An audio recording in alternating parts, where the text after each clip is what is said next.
destinata innanzitutto alla prosecuzione dell'esame di Di Carlo. Di Carlo ci sente in collegamento, in videocollegamento?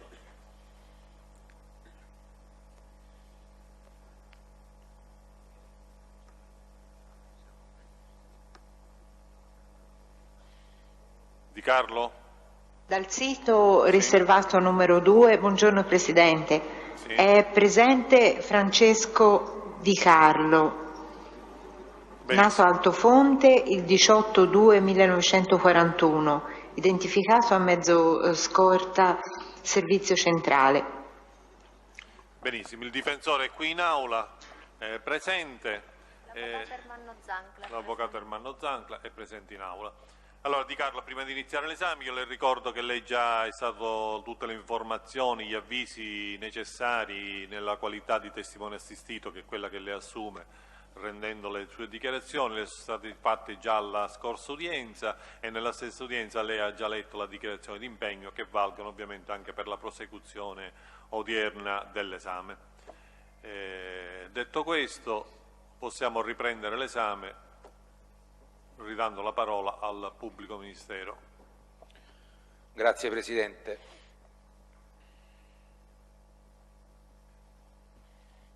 Signor Di Carlo, buongiorno. Mi sente?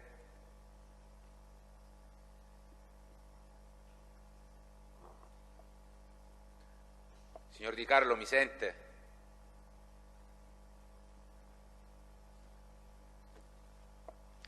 Dal sito riservato ci sentite? Di Carlo?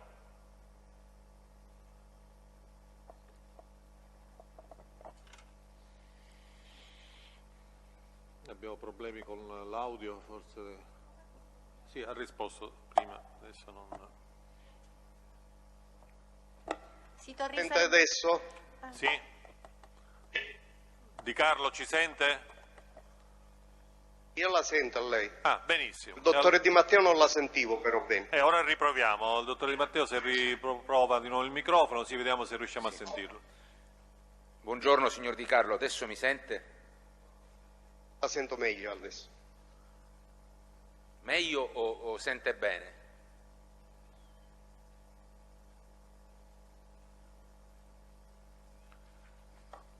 Mi pare che abbiamo perso di nuovo.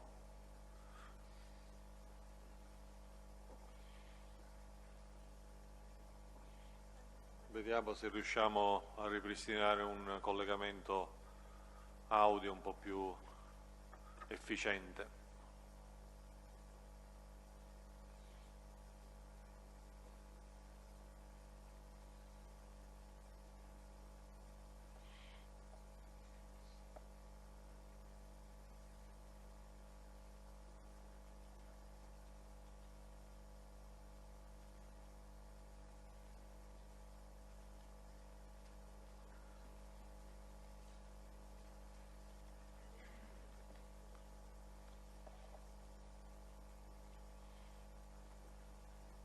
Allora, nell'attesa, così guadagniamo qualche minuto, nell'attesa che si ripristini questo collegamento, devo informare le parti che in data 14 febbraio del 2014 il Pubblico Ministero ha depositato ulteriori registrazioni, sempre facenti parte delle richieste a suo tempo presentate per perizia di trascrizione, e in particolare registrazioni relative a conversazioni telefoniche tra l'Apis Gianni e Livreria Giovanni in data 17 gennaio 2009 e poi conversazione questa volta ambientale tra Brusca Giovanni, Cristiano Gioacchino e Cristiano Rosaria in data 19 agosto 2010. Si è fatta riserva, quindi risulta che manchino ancora delle registrazioni di 2 colloqui, in particolare tra Ciancimino, Massimo e Messerotti Carlotta. Sì, Presidente, si tratta, così come avevamo specificato nella richiesta di perizia, di trascrizione con le forme della perizia, di 2 conversazioni captate in esecuzione di un decreto di altra autorità giudiziaria di Reggio Calabria, della Procura di Reggio Calabria, alla quale abbiamo ulteriormente sollecitato la trasmissione del supporto sonoro. Quindi ancora non è pervenuto. Perché era intenzione, per la verità, di questa Corte già procedere alla prossima udienza del 6 al conferimento dell'incarico ai periti. Presidente, quindi noi eventualmente, tra l'altro anche il grosso ormai l'abbiamo, quasi tutti qui li abbiamo, quindi potremmo comunque destinare l'udienza per il conferimento dell'incarico. Se riusciamo ad averli prima di quelli meglio, altrimenti poi integriamo successivamente, anche per non ritardare oltre la trascrizione, che ovviamente poi richiederà un po' di tempo. Presidente, in attesa che venga ripristinato al meglio il collegamento, se ci dà la parola, Prego. Noi vorremmo fare un avviso che prelude ad una richiesta che vorremmo prospettare alla Corte già all'udienza odierna, fermo restando ovviamente il diritto dei difensori di interloquire quando potranno interloquire avendo avuto conoscenza degli atti che, avviso, sono depositati nella nostra segreteria fin da stamattina. Mi riferisco, signor Presidente e signori della Corte, a interrogatori resi dai collaboratori di giustizia Naimo Rosario e Tranchina Fabio, rispettivamente in data 2 dicembre 2013, 27 gennaio 2014 e 6 febbraio 2014 per quanto riguarda Naimo Rosario ed in data 15 febbraio 2014 per quanto riguarda Tranchina Fabio. In relazione a tale deposito di attività integrativa di indagine, ovviamente fermo restando il diritto delle altre parti e la facoltà delle altre parti di interloquire quando avranno visionato gli atti, fin d'ora formuliamo alla Corte, ai sensi del combinato disposto degli articoli 430 e 493,2, trattandosi, vi ho riferito le date, di prove che non avevamo potuto indicare né con la lista testi né nel momento in cui abbiamo formulato innanzi a codesta Corte la richiesta di ammissione delle prove, formuliamo richiesta di esame dibattimentale dei predetti collaboratori di giustizia sul rispettivo articolato di prova. Per Tranchina, che dovrebbe essere sentito in base alla sua posizione attuale ai sensi dell'articolo 210 del Codice di procedura penale, oltre che genericamente su quanto è a sua conoscenza sui fatti oggetto del processo, in particolare per riferire sui suoi rapporti con i fratelli. Questo forse è bene che noi lo verbalizziamo direttamente, quindi se magari leggendolo un po' più lentamente così il cancelliere può procedere alla trascrizione. Posso dettare l'articolato che noi chiediamo di ammettere? Oppure poi ce lo deposita così poi lo trascriviamo direttamente a verbale? È un appunto. È un appunto, allora dettiamolo direttamente al cancelliere. Quindi allora per Tranchina? Per riferire quanto è a sua conoscenza sui fatti oggetto del processo.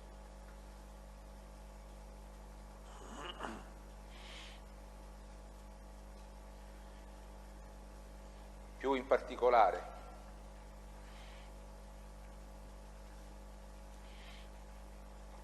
sui rapporti intrattenuti con i fratelli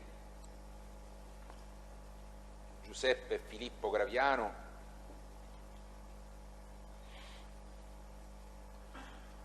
nel periodo tra il 1991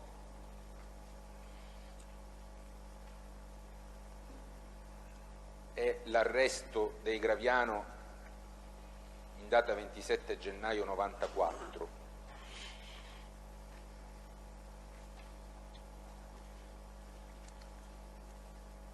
Con specifico riguardo alle confidenze fattegli da Giuseppe Graviano in occasione dell'arresto di Salvatore Riina,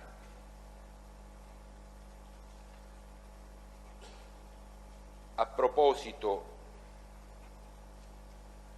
di precisi impegni già presi dall'organizzazione mafiosa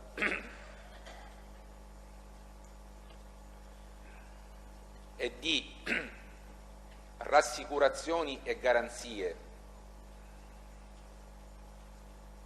già ottenute dalla suddetta organizzazione mafiosa anche in relazione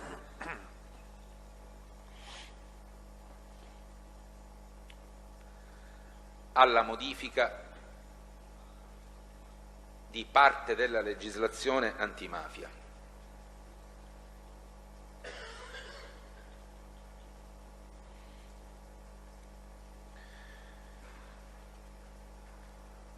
Per Naimo Rosario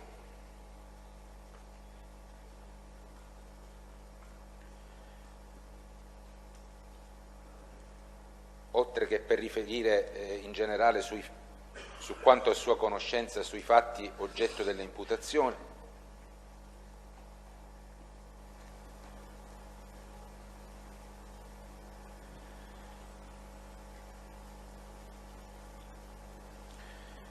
per riferire in particolare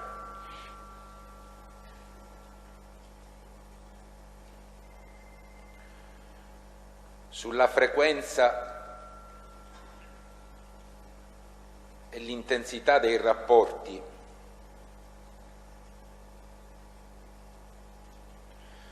con gli odierni imputati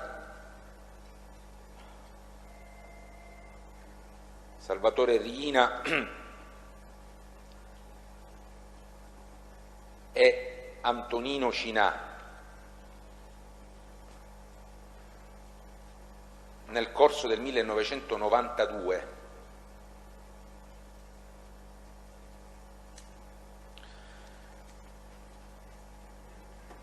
ed ancor più specificamente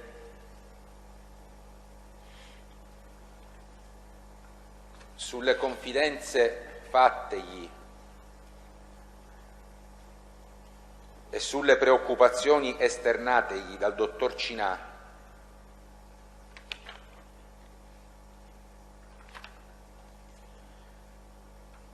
nel periodo ricompreso tra la strage di Capaci e la strage di Via D'Amelio,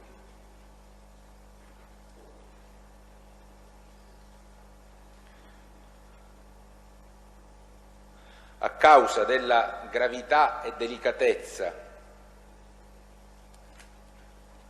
dei compiti affidatigli in quel periodo dai vertici dell'organizzazione mafiosa.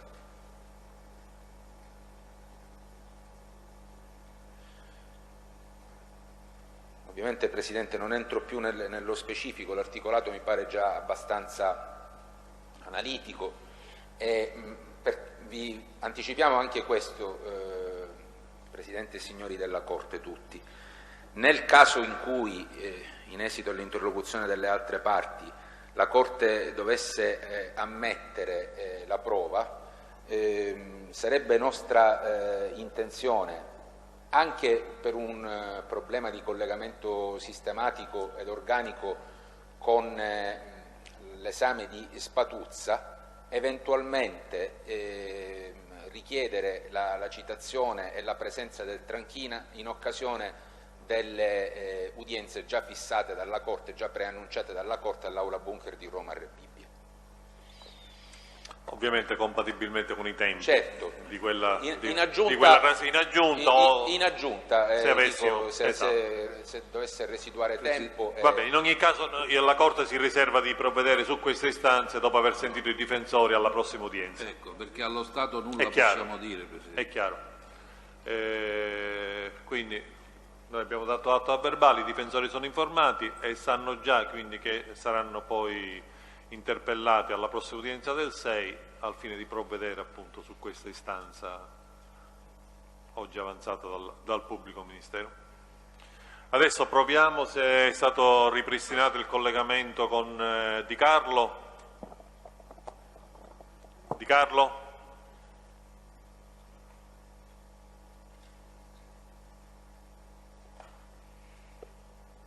Dal sito riservato ci sentite?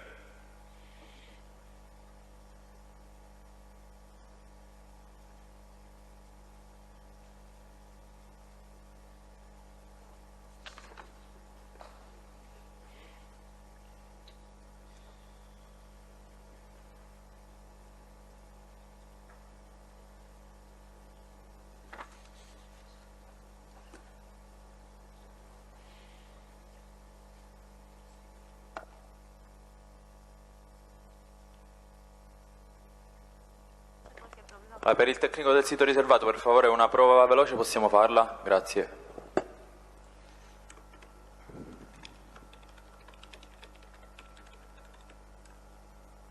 Sito riservato 2. Sito riservato numero 2, questo è il microfono della deposizione, prova 1, 2, 3, prova. Va bene, noi sentiamo. Ora microfono del cancelliere, prova 1, 2, 3, prova. Un attimo solo, provo il microfono del pubblico ministero. Sì, un attimo. proviamo il microfono del pubblico ministero. Sì, mi sentite?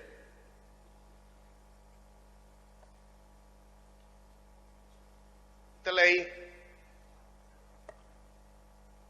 Facciamo un'altra prova. Matteo mi sente? Sì, avete sentito il pubblico ministero? Sì. Va bene, e allora proviamo, anche se si preannuncia un esame piuttosto complicato, ma pazienza, questa è la situazione dei nostri sistemi tecnici. Allora, sono il pubblico ministero, signor Di Carlo, buongiorno, mi sente? Buongiorno dottore Di Matteo, la sento adesso. Senta, prima di passare ad altri argomenti, ho la necessità di farle alcune domande di ulteriore chiarimento e specificazione di quanto lei ha già detto quando è stato esaminato all'udienza del 30 gennaio del 2014. Intanto lei ha riferito dei rapporti che ha intrattenuto nel tempo con il colonnello Santovito, poi divenuto anche direttore del servizio segreto militare.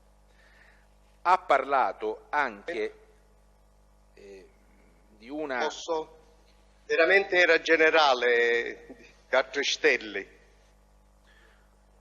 Sì, lei ha dichiarato di averlo conosciuto e poi, da colonnello, e poi di averlo frequentato anche da generale a 3 stelle. Quindi lo chiamo colonnello perché in certi passaggi, per esempio a pagina 32 della trascrizione, lei l'ha chiamato colonnello, ma ha specificato anche che poi divenne generale. Comunque, al di là di questo, capiamo benissimo a chi ci stiamo riferendo. Lei ha parlato di una riunione che ha collocato nel 1980, a fine 1980, ha detto: io ero nell'ufficio di Salvo Lima a Roma con Nino Salvo, io ero latitante, c'era l'avvocato Guarrasi e c'erano altre persone. Le volevo chiedere,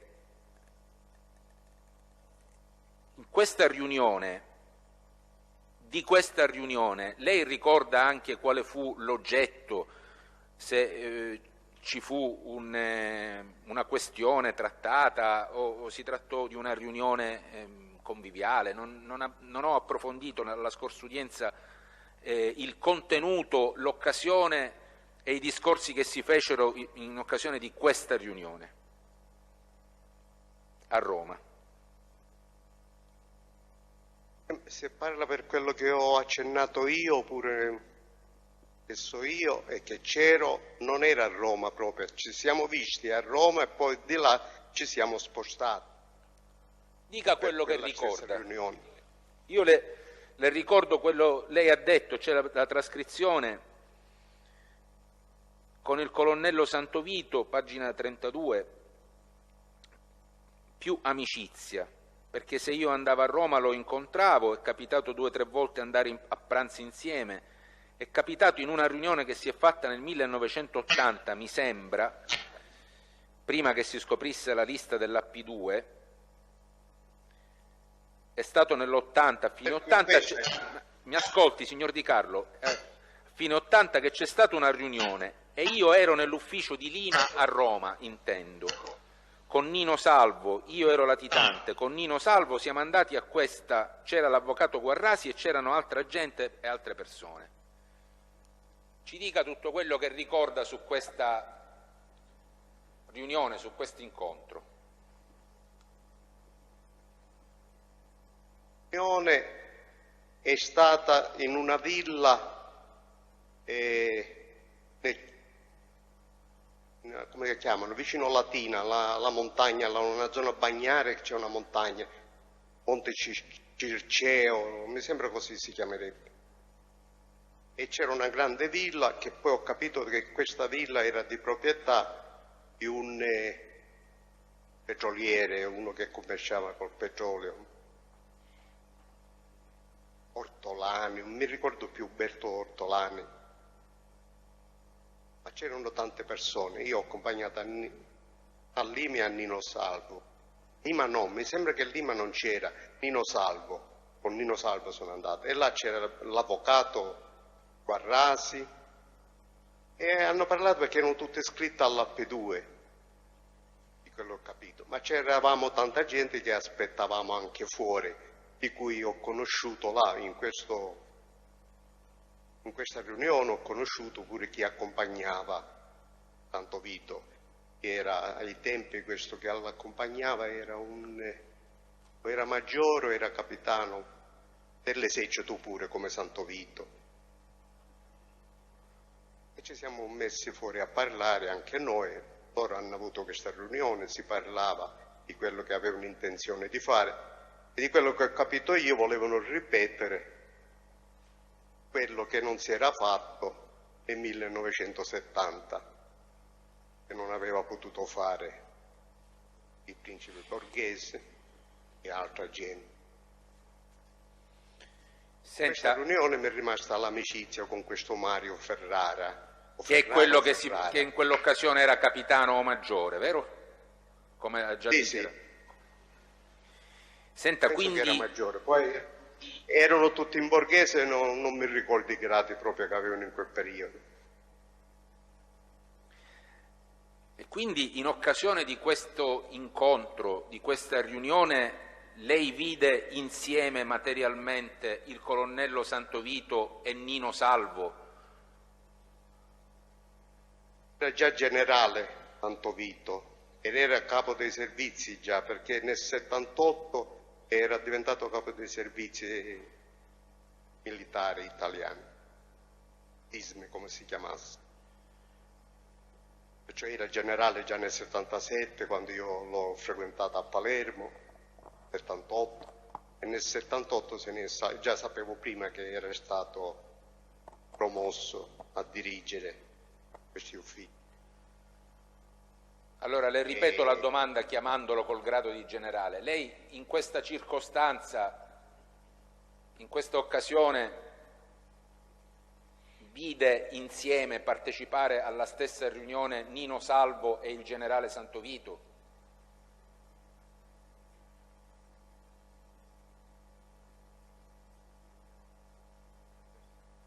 Anche perché Nino Salvo faceva... Di Carlo, abbiamo perso la prima parte della risposta. Se può ricominciare, il pubblico ministero le ha chiesto se ha visto in una riunione congiunta, quindi insieme, il generale Santovito e Nino Salvo. Non abbiamo sentito la prima parte della risposta. Ho risposto sì, perché io ero là assieme, l'avevo accompagnato. Gliel'ho chiesto perché noi non l'avevamo sentito, purtroppo il collegamento è molto disturbato. E allora, quindi sì, lei ci sta dicendo che ha visto entrambi insieme. Allora, ascolti adesso l'ulteriore domanda del pubblico ministero. Signor Di Carlo, da chi e in che termini sentì parlare dell'oggetto della riunione, cioè del fatto che, come lei ha già accennato, in qualche modo si parlò di ripetere quello che nel 1970 non si era realizzato in occasione del progettato golpe borghese? Principalmente che c'era qualcuno che avevo conosciuto al tempo di Borghese, non so chi era presente là, va bene, ma c'era qualcuno che ai tempi, quando si saliva per questo fattore di colpo di Stato nel 69-70, c'era qualcuno presente, non mi ricordo se era generale, quello che nel Sud America, latitante, che non è latitante, Maletti. Sud America c'era o qualcuno Sudafrica? di là, sì, facevano questi discorsi, va bene, ascoltando e facendo questi discorsi uno capisce che hanno ancora intenzione di mettere in campo quello che avevano intenzione, perché ancora la P2 non era stata scoperta e tutti i generali, ce n'erano tanti, politici, generali, e c'erano di finanza, di carabinieri, di tutti i comandanti di forze armate, poi quando si è scoperto l'elenco c'erano tutti questa gente, comandate tutte della P2. Per come mi diceva dopo, incontrandomi con Peppino Santovito, generale Santovito, io lo chiamavo Peppino, mi ha detto: per fortuna che ne hanno scoperto nemmeno una metà di questo elenco, perché ce n'erano tantissime che non sono state scoperte, compreso qualche politico importante. Le fece qualche nome di qualcuno che apparteneva alla P2 ma non era stato scoperto perché il nome non era stato ritrovato nelle liste sequestrate? Qualcuno che nemmeno l'avevano messo nella lista, ma quello che a comandare era proprio lui, per quello che, perché quando si tratta di questi nomi ne fanno poco. Tutta la storia parlano di Andreotti, che era il capo della P2 di qua di là, ma forse il più responsabile, più che ci teneva con i militari e che aveva il rapporto, era Corsica, per quello che mi è stato detto, però a quei tempi io non è che ci facevo molto caso. Per quello che le è stato detto da chi? Lo dica o lo ripeta, perché un po' l'ha fatto capire. Chi è che le fece questa confidenza? Santovito, che ci teneva tanto a Corsica. Ma anche da parte dell'avvocato Guarrasi, parlando un giorno che stavamo mangiando in un ristorante vicino il centro di Roma, parlando così, si parla sempre di politica, si parla di persone più in vista, persone che avevano a che fare negli loro affari. Lei in quell'occasione accompagnò Nino Salvo? Sì, con Nino Salvo, ma era a corrente Michele Greco, perché io non ci sarei andato se in qualsiasi cosa. Michele Greco era uno di quelli che voleva costituire a Palermo la massoneria, aggregandosi a questa tutta gente di P2, perché Nino Salvo faceva parte della massoneria e l'avvocato Guarrasi era una personalità a livello nazionale, non siciliana solo, aveva rapporti con tutti.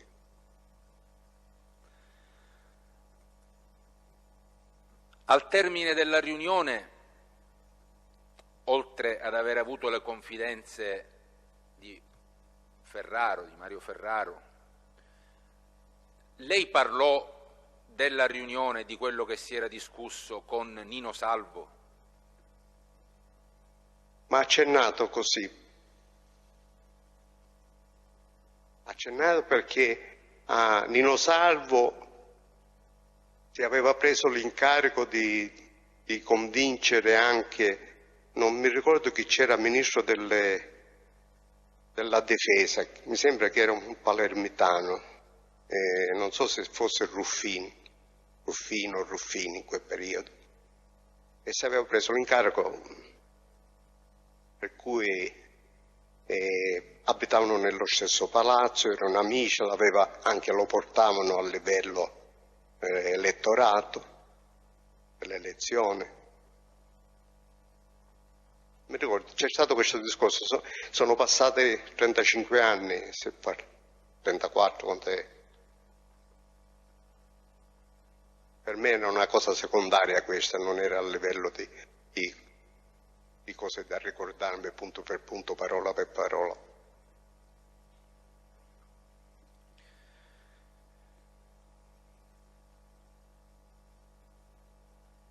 Senta, ripercorrendo la trascrizione delle sue precedenti dichiarazioni,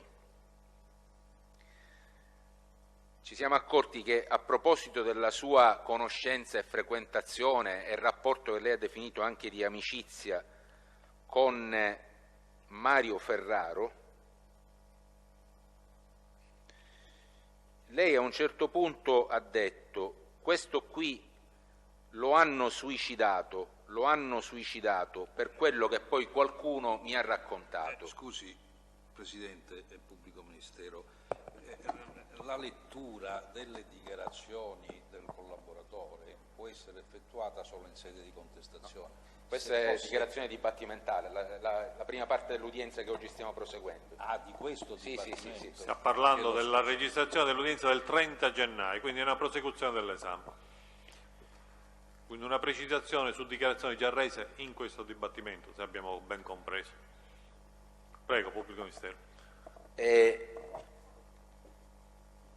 Lei ha detto che Mario Ferraro lo hanno suicidato, ma soprattutto ha aggiunto per quello che poi qualcuno mi ha raccontato. Allora vorrei che fosse più specifico nell'indicare chi e che cosa le è stato raccontato, chi le ha raccontato e che cosa le è stato raccontato sulla morte di questo colonnello Ferraro di cui lei ha parlato più volte, anche stamattina. Dottore Di Matteo, io l'ho saputo quasi poco tempo fa che si chiamava Ferraro, perché lo chiamavo Mario, perché di solito in questa gente mai, specialmente si sa che titolo c'ha come nell'esercito, a meno che uno non lo conosce di una vita, ma incontrandolo là, Mario, e lui mi chiamava Franco, vabbè, ma io per tanto tempo sapevo Mario. Poi dall'89 in poi non ho saputo più niente e ultimamente ho saputo che era morto, si era suscitato o l'hanno suscitato, va bene. Non è che mi hanno raccontato che si era suscitato o l'hanno ucciso, ma di quello che poi venga a sapere dopo che leggo questa situazione, quando so che era Ferraro. Chi glielo dice che era Ferraro? Come collega il cognome Ferraro alla persona di Mario che lei aveva conosciuto e frequentato per tanto tempo? Ma perché quando decido io che dovevo raccontarla questa situazione, e se tralasciamo vado un po' indietro, perché c'è un Giovanni che io non so il cognome, sul quale torneremo. E allora sì, devo andare per andare da Ferraro, signor Presidente, mi permette? Prego. Ma anche nel 92, quando è morto il La Barbera, e i funerali lo facevano a Piazza della Repubblica, mi sembra, io sono andato a funerale per vedere tutta questa gente che c'era. Se vedevo da lontano, perché nella piazza che la conosci, Piazza della Repubblica, ci sono dei portici, ci sono 4 gradini, di là sopra guardavo se vedevo questo Giovanni, che io non ho visto più dall'89. Mi scusi, erano i funerali di chi, mi scusi, nel 92? Lei ha detto nel 2002 funerale, 2002 ho detto, non 92. No, 2002. Ha detto 92, ma ora specifica 2002. 2002, non so se si è sentito 92. Sì, va bene, chiarito. 2002, ci siamo.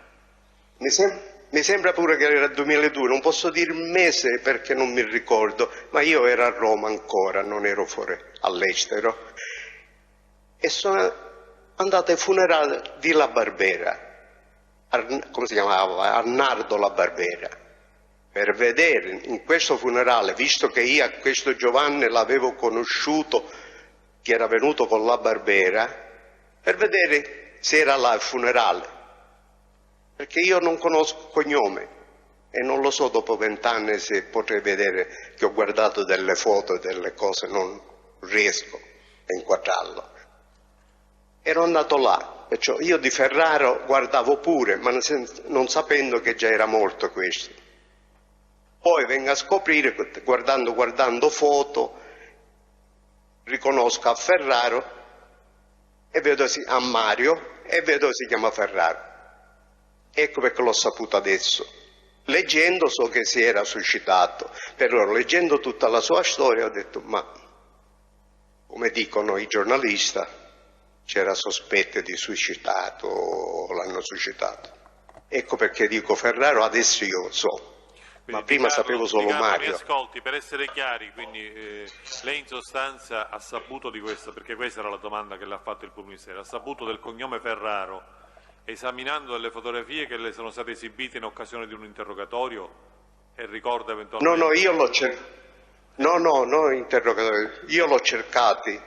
Dove le ha cercate queste fotografie? Cerchi di essere un po' più preciso. Internet. Ma lei ha cercato fotografie di chi? Scusi, perché su internet uno va, Mario, ce ne saranno credo più di uno. Internet legge, no, Mario non è Mario Ferraro, ho visto la sua foto Allora, scusi, che c'era messa, era Di Carlo, di tempi... Di Carlo, mi ascolti un attimo, questa ricerca lei l'ha fatta dopo aver saputo del cognome Ferraro, ma il pubblico ministero le ha chiesto prima chi glielo ha comunicato che si chiamava Ferraro? No, ero che stavo scrivendo un libro assieme a Enrico Bellavia e lui guardava articoli del passato per avere date, per cose. Ci dico ferma che ho visto una foto che... E io così ci ho detto come si chiama? C'è Ferrari, ci ho detto ma è questo? E dov'era perché era un omaccione con la barba. Era pubblicata da qualche parte? Ma era pubblicata in una ricerca che faceva Enrico Bellavia per confermare cose criminali, cose di queste cose. Vabbè, ci ho detto questo è Mario e così ho visto il cognome. Va bene. Senta, dobbiamo approfondire, venendo a un periodo che lei ha indicato tra il 91 e il 92, poi ci sono vari, l'89, 90, 91, dobbiamo approfondire alcuni incontri di cui lei ha parlato, avvenuti nel periodo in cui lei era detenuto in Inghilterra. Allora,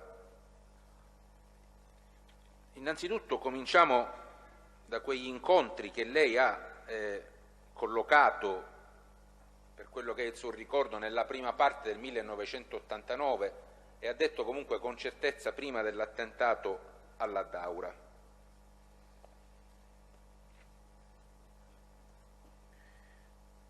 Io intanto volevo chiederle una cosa, siccome lei è stato protagonista di questo incontro, mi riferisco a quello in cui lei ha detto che c'era questo Giovanni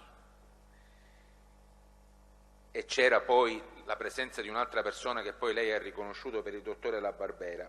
Lei ha detto, pagina 101 della trascrizione, l'intenzione era quella, parlando, di mandare via Falcone da Palermo, annullarlo proprio perché Falcone stava facendo eccetera eccetera eccetera.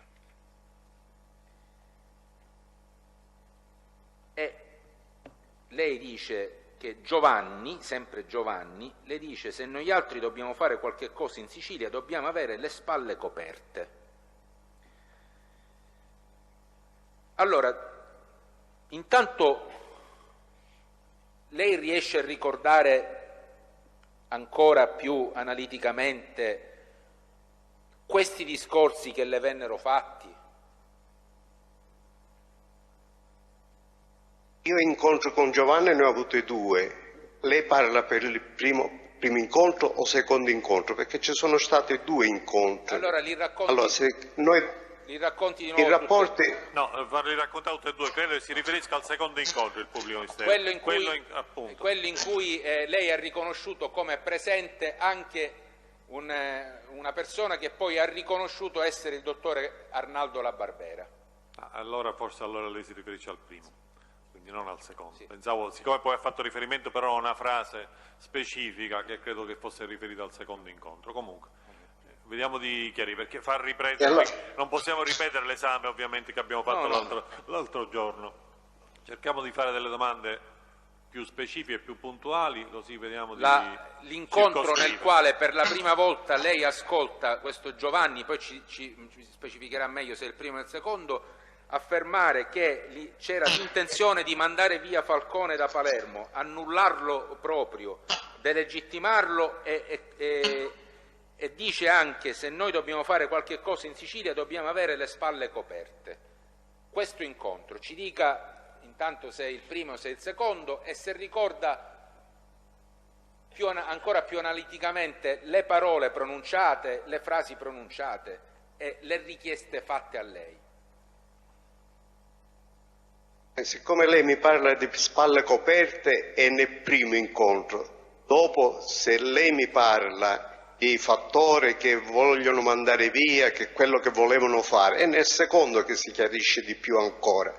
Nel primo è perché volevano le spalle coperte per quello che avevano intenzione di fare a Palermo e nel primo incontro. Allora, chiariamo quel primo incontro e io le rispondo. Che arrivano quando io l'incontro, già ne ho parlato, con Giovanni mi tira da parte per essere più aperto a poter parlare, mi porta i saluti di questo Mario conoscevo chi era, l'avevo lasciato, l'ultima volta l'avevo visto, era dopo la morte di Santo Vito, e dall'84-83, non mi ricordo più, a Roma. E avevo una buona amicizia e lui si presenta con i saluti di Mario per io poter parlare con lui e mi dice che non aveva intenzione né di arrestare qualcuno perché non era il suo compito, aveva intenzione anche di chiedermi altre cose, però dovevano fare delle situazioni, lui diceva, come la chiamava, genco militare, operazione in Sicilia, ma volevano le spalle coperte, perché sapendo che in Sicilia se qualcuno si permette di fare qualche azione, o sono polizia, o sono militari, o sono servizi, quelle che sono, Cosa Nostra di com'era ai tempi controllata, come si suol dire, zona per zona, potevano incorrere in qualche problema e sapevano che comandavano i Corleonesi non famiglia di Corleone, ma Corleonesi allargando a tutte quelle di filo Corleonesi, e in quel periodo erano tutti Corleonesi. E questo è stato il primo incontro a poter parlare così, e là c'era, nel primo incontro c'era questo, la Barbera, che io non sapevo chi fosse, vabbè, e un inglese pure. Mentre nel secondo poi si è fatto più chiari i discorsi, l'intenzione che cosa avevano meno, si sentiva più a suo agio Giovanni di parlare con me, e anche perché siamo stati di più assieme, abbiamo pure pranzato assieme, abbiamo preso il caffè perché avevo queste possibilità di cucinare, di mangiare assieme con chi mi veniva a trovare, e facevo il caffè italiano con la macchinetta. Ci prendevamo il caffè e là abbiamo parlato di più. Nell'essere più esplicito, nel parlare più a lungo, che cosa le disse Giovanni? Il secondo incontro è stato più chiaro, più profondo, va bene, dicendomi che a me mi dispiace parlare di tutte le brutte parole pure che lui mi ha detto contro Falcone e contro una decina di poliziotti, chiamiamole poliziotti, erano funzionari, che aveva vicini, i ragazzini loro le chiamavano, che stavano capovolgendo quelle le regole di loro. Falcone che faceva lavori nel senso che i suoi non informavano il capo della polizia, non informavano ai superiori, e Falcone si teneva tutto segreto di come andava, non aveva fiducia a nessuno di questa gente, e E poi erano molto, ma molto preoccupati i politici, perché queste sono sempre dirette dei politici a un certo livello, e erano preoccupati di cosa stava mettendo in piedi il dottore Falcone, e cioè, perché poi mi parlava che ancora stava facendo la DIA, lui la chiamava una specie di FBA italiana, la DIA, la Procura Nazionale. La Procura Nazionale spaventava la parola in se stesso ai tempi, e poi in Italia il risultato è sempre quello: cambiare tutto per non cambiare nulla. E allora erano preoccupati per la Procura Nazionale. Il segreto bancario già quasi non esisteva più, e non è che indagava su Palermo, indagava su tutta l'Italia. Questi erano l'argomento che aveva, però dice, se lo portiamo a ristabilire le regole e farlo andare dalla Sicilia, si risolve tutto. Questi erano tutti i discorsi che si facevano. Non avevano un nome quello, sia il dottore Falcone, sia, nel senso, non avevano un nome dispregiativo, e non è giusto pronunciare le parole, che mi ricordo, e anche quelli, il ragazzino di Gennaro e tutti quelli che erano assieme. Abbiamo parlato pure, perché c'era uno di questi che stava venendo a testimoniare nel mio processo, che era oggi a capo della polizia, Panza, che faceva parte del gruppo di Gennaro, e di tutti, era una decina di persone, ragazzini li chiamava.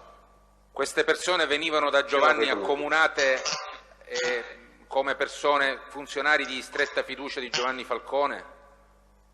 Sì, diceva i ragazzini che aveva accanto, che ci faceva fare tutto quello che voleva lui, e non davano,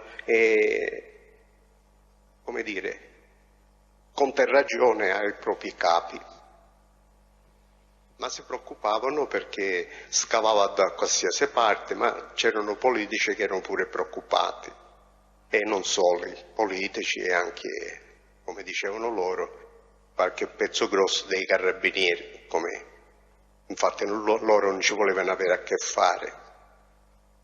Questa era tutta la situazione che loro dicevano. Vabbè. E facendo così, questo è il secondo incontro, sarebbero arrivate pure a cercare di salvare in Cassazione il processo che a Palermo erano stati condannati, e avrebbero garantito i processi che c'erano ancora in corso, quelle che ancora si dovevano fare appello, anche Cassazione, insomma prometteva tutte queste. Alla fine, quando ci ho detto io, sentite, quando voi parlate con Ignazio, e Ignazio si prende la responsabilità, Ignazio Salvo, con Reina, vedete che se non portate così in porto può finire male. No, dice, noi ce la facciamo, perché appena se ne va Falcone di Palermo le cose cambiano, lo mettono in amministrazione, lo mettono qua, lo mettono là, e finirà là il discorso. Senta, signor Di Carlo, il risultato è questo, che quando il dottore Falcone se n'è andato a Roma è diventato più pericoloso per certuni di questa gente. Specifichiamo un ulteriore aspetto di questi incontri. Lei ha detto, pagina 103 della trascrizione dell'udienza del 30 gennaio,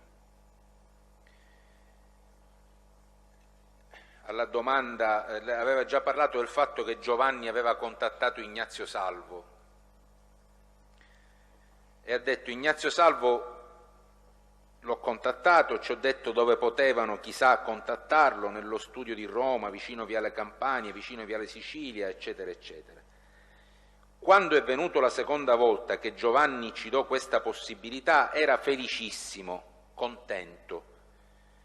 Con Ciancimino non ci ha voluto parlare, non ci avevano molto stima, perché poi dice che già era con i carabinieri, che cercava di fare qualche passo. Non so a che cosa si riferisse. Vito Ciancimino sto parlando. Pubblico Ministero, questo chi glielo ha detto? E lei dice loro, Giovanni, proprio, in quella circostanza e in quella circostanza. Ora, io volevo capire, lei dice con Ciancimino non ci ha voluto parlare, ma nel primo incontro il nome di Ciancimino era stato fatto da lei? Nel senso... Dottore Di Matteo, mi scusi, forse fa una confusione, perché nel primo incontro io non ci ho detto di Ignazio Salvo e cose, quando è venuto di presenza. Io leggo le cose che ha detto lei il 30 gennaio. Sì, va bene, l'ho detto, però nella seconda. E nella prima ancora non sapevano a chi mi potevo rivolgere, non ci ho fatto il nome, non ci ho fatto nulla allora, di positivo. Quando lei ho fa il detto, nome nel primo ci ho detto... Quando è che lei fa il nome di Ignazio Prego. Salvo? La seconda volta. Ho capito. Allora poi c'è un terzo incontro in cui Giovanni era contentissimo. No, 2 incontri ne ho avuto con Giovanni. Era contentissimo nella seconda volta quando è venuto. Poi c'è stata una telefonata, alla terza è stata una telefonata che era contentissimo. Ho capito. Non so se c'è stato un malinteso o meno. No, questo adesso quindi lo chiariamo. Il fatto che era contentissimo, quindi lei la seconda volta gli dà il nome di Ignazio Salvo. Sì, la seconda volta. La seconda volta. E poi... Che pranziamo assieme e che non c'è quello che poi so che è la Barbera, non c'era più, che solo una volta è venuto, nella prima volta. Perfetto, abbiamo chiarito, perché l'altra volta quindi non è stato opportuno ritornarci. Ora, al di là del fatto prima, seconda, terza volta, intanto voglio dire, poi ce lo dica lei quando è stato, lei ha detto Giovanni con Ciancimino non ci ha voluto parlare perché non aveva stima, perché poi dice, quindi penso Giovanni, che già Ciancimino era con i carabinieri. Aveva rapporti con i carabinieri. Con i carabinieri. Lo conferma che Giovanni le dice questa cosa? Sì. Ora, la domanda era questa. Il nome di Ciancimino, come era venuto fuori? Era stato precedentemente lei a farlo come possibilità di contattare qualcuno, oppure viene fuori direttamente dalle parole di Giovanni? Io l'ho uscito sapendo l'amicizia che c'era Ciancimino in particolare con Bino Provenzano, dico con i Corleonesi, ma in particolare era Bino Provenzano che ci aveva di più rapporti. Totuccio Reina ce n'aveva pochissimi rapporti, però Totuccio Reina era sempre aggiornato di tutto su Ciancimino da parte di Bino Provenzano.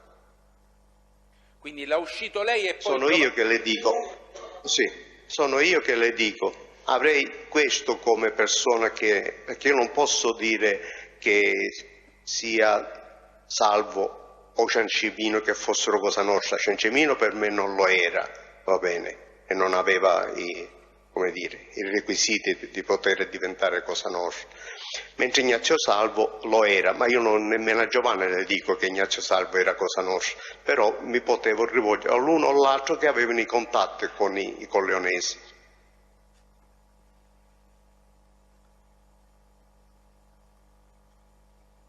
E Giovanni le dice questa cosa sul fatto che non aveva molta stima perché era già con i carabinieri, giusto? Quando io ci accenno che a chi si potevano rivolgere,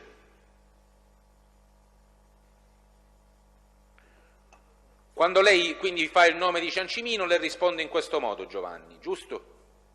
Sì.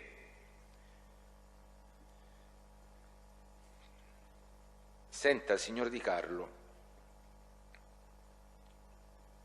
le volevamo chiedere questo. Lei quindi, a proposito di questi incontri al carcere con questi esponenti, con questo Giovanni, con il dottore La Barbera,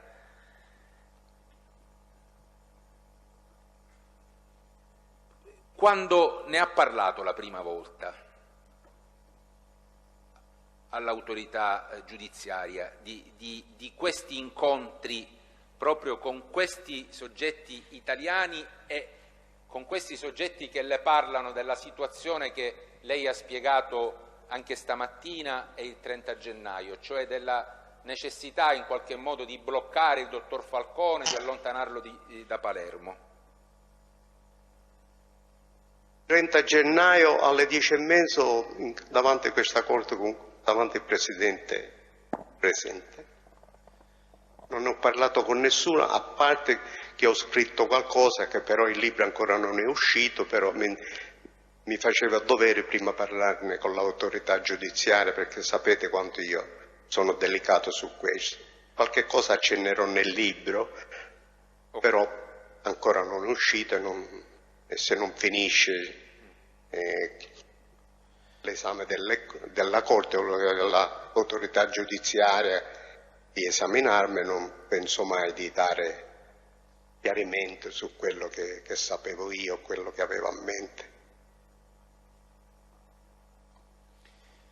Senta, allora vorrei che lei spiegasse le ragioni per le quali,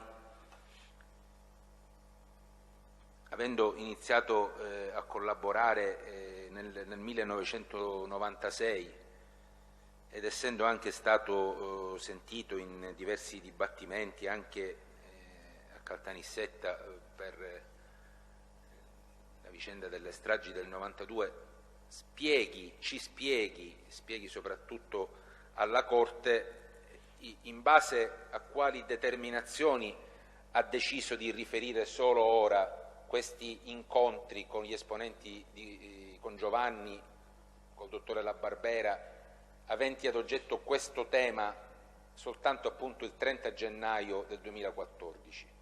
Ce lo spieghi bene qual è stato il ragionamento per il quale prima non aveva detto queste cose e ora ha deciso di riferirle. Di Matteo, il discorso sarebbe molto lungo e non so se il Presidente me lo permette, però le voglio dire, non sono stato l'ultima persona al mondo, ho vissuto nella vita, cioè la mia età, ho guardato sempre avanti quello che può succedere e quello che è la realtà. Se noi guardiamo dal 96 fino ad oggi, quante regole, quante leggi sono cambiate per i collaboratori. Presidente, mi permette che continuo? No, deve continuare perché è necessario che lo chiarisca. Lei si rende conto che evidentemente, avendo iniziato una collaborazione molti anni fa, se una dichiarazione è stata resa poi in modo così tardivo, è necessario dare una spiegazione la più ampia possibile. Quindi può procedere tranquillamente. Cominciando dal 96, io arrivando, pensavo che in Italia le cose stavano cambiando, erano cambiate.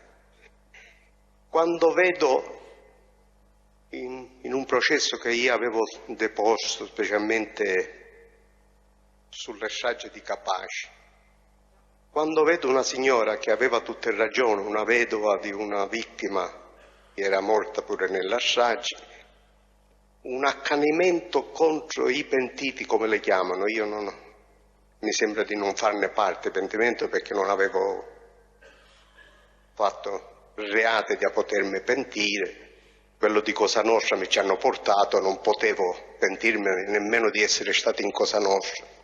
perché non si fa una richiesta per rientrare in Cosa Nostra, perciò non mi potevo nemmeno pentire. Quando vedo questa signora contro i pentiti, contro Di Matteo pentito, contro la Barbera, contro tutti quelli che avevano già arrestato e che si erano collaborati, ed erano proprio quelli che avevano fatto la strage materialmente e che avevano fatto scoprire tante cose, ma la signora era contro questa gente che l'aveva fatto scoprire. Ho detto, qua si comincia, poi generalizzava. Dopo questo cominciano a fare leggi contro i collaboratori, fino al punto di togliere il reato connesso. Infatti in qualche cosa che mi venivano a interrogare, qualche magistrato anche di fuori, non solo da Palermo, le dicevo che io parlavo solo di Cosa Nostra, non di gente che non fa parte di Cosa Nostra. Perché perché divento teste, siccome quando uno parla di Cosa Nostra, se qualcuno mi porta in tribunale, uno di Cosa Nostra, è finito, non è più Cosa Nostra quello, perciò ci pensa. E siccome io non avevo le foto o le carte scritte quando parlo di qualcuno, appena uno non è Cosa Nostra e viene assolto, mi porta in tribunale. Finché uno è di reato connesso, e allora va bene, si può anche non avere i prove, perché poi le prove deve avere una corte, non sono io a giudicarlo. E sa, questo frena tanto. Lasciando stare pure tutto questo, mi ricordo, per quanto parlavo qualcuno che non era Cosa Nostra, io ho subito tanto di maldicenze di qualche giornalista legato proprio al suo padrone, infatti qualcuno l'ho portato in tribunale, è stato condannato. Quanto ho parlato di Berlusconi o dell'Uce, ho parlato del presidente della regione e quanto ne ho subito, presidente della regione che era Provenzano in quel periodo, pur dicendo fatti che hanno accettato, ho subito. Poi vedendo, io che sapevo i fatti, nel senso di sapere i fatti come più o meno andavano le cose, vedo la linea che ha preso l'indagine della strage di Capaci o di Borsellino. Quella strage di Capaci, vedere, che poi già conoscevo che c'era la Barbera, l'affidamento che avevano dato a questo La Barbera per fare l'indagine. Dottore Di Matteo, non sono uno stupido, so guardare, mi so guardare pure la pelle. Ci sono andato con i piedi di piombo. Adesso avete riaperto tutto, sia a Caltanissetta sia a Palermo. Mi sembra che i tempi sono cambiati. Ho visto pure, perché io leggo, seguo la politica, seguo tutto. Visto che cominciate a volere mettere ogni cosa al suo posto, allora sono venuti i tempi che quello che so io lo dico. Non avevo dimenticato nulla, perché già c'è subito, quando dopo i 30 che sono stato là, in questa onorabile corte, c'è stato qualche giornale che mi ha fatto ripentito, assieme a come si chiama là, quel ragazzo che ci hanno fatto dire cose che non sapeva, Scarentino. Mi hanno messo assieme un giornale di Milano. Ma cosa c'entro io con Scarentino? Ma che cosa ho a che fare con questa gente? Eppure già per cercare di screditare, ripentito, si ricorda adesso, si ricorda. No, io tutto mi ricordo, per fortuna, perché ho usato sempre il cervello e usandolo uno si ricorda, sempre. Non è omissione, perché non volevo mettere, un giorno lo dovevo dire. C'è stata l'occasione, adesso, perché se lo diceva ai tempi si chiudeva a quei tempi. Adesso sono qua per dire qualsiasi cosa, che è la realtà, i fatti. vedere a quei tempi, mi scusi signor Presidente, vedere a quei tempi che vanno a indagare per vedere se c'era uno di Cosa Nostra a Roma che io conoscevo, va bene, come nome, per vedere se quello aveva comunicato che stava partendo l'aereo di Roma e se c'era Falcone. Ma un aereo dei servizi segreti da dove parte? Come fa a sapere quel poveraccio? Indagare su quello, ma mai indagare su altri che potevano essere dentro di chi organizza l'aereo. A chi si sta riferendo?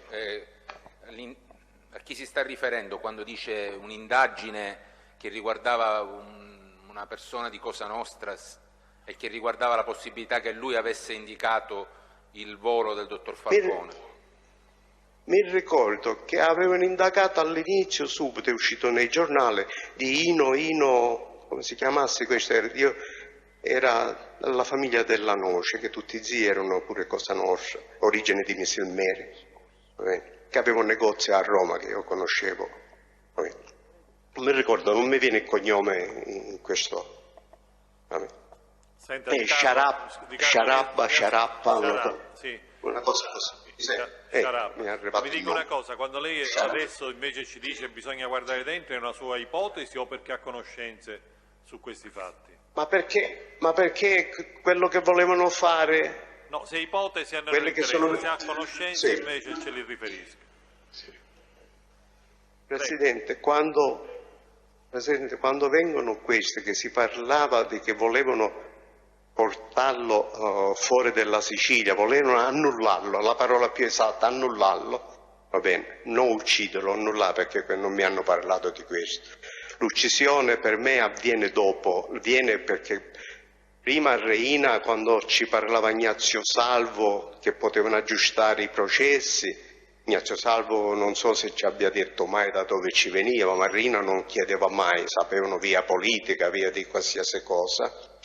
E era tutto contento e ne era felice perché sapevo che Reina si era messo in brutte acque facendo quello che ha fatto e facendo condannare a tutte le persone che ha fatto prendere, ha distrutto le famiglie sia di quelle di Cosa Nostra e sia di sangue, e capitandoci chi ci poteva risolvere e fare figura con Cosa Nostra di essere tutta assolta, certo Reina non ci stava sulla sedia quando ci è arrivato, ma quando poi le cose si sono messe male, prima a pagare chi è? Ignazio Salvo a pagare, uccidendo prima Lima e poi Ignazio Salvo, va bene. E se avrebbe avuto possibilità avrebbe ucciso pure a quelle se conosceva, però quelle non si sono mai presentate, avevano il rapporto con Ignazio Salvo. E conoscendo tutte queste fatte e vedo poi come succede il fatto con il dottore Falcone, e che con l'aereo dei servizi segreti, l'aereo di Stato, e sapendo come pure avviene, perché il giorno prima si deve dare il piano di volo, che cosa devono fare il giorno prima, che se lui deve tornare a Palermo e cose, non può saperlo quei ragazzi che erano appostati a Capaci, devono saperlo prima, ma da dove può uscire? Esce di là, di tutta questa gente.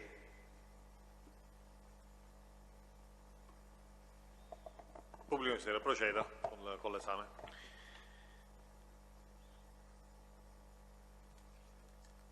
Senta, quindi ha spiegato i motivi per i quali ha deciso ora... Un attimo solo che bevo un po' d'acqua, dottor Di Matteo. Sì, prego.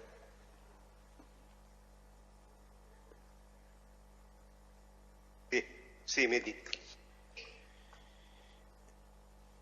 Per quanto ci riguarda come pubblici ministeri, ha risposto alla domanda che le avevamo fatto sui motivi per i quali ha deciso solo ora di riferire determinate circostanze. Torniamo ai fatti del 92. abbiamo parlato dei suoi contatti telefonici con Nino Gioè. Abbiamo parlato lungamente del suo rapporto con Nino Gioè. Io le avevo chiesto e le chiedo anche oggi, l'altra volta il Presidente e le parti ricorderanno, dopo la sua risposta stavo accennando ad una contestazione, ma prima di eventualmente riproporla le chiedo se lei ha ricordo di colloqui con Antonino Gioè dopo la strage di Via D'Amelio in cui si fece cenno alla situazione che si era verificata e che era in atto in Sicilia.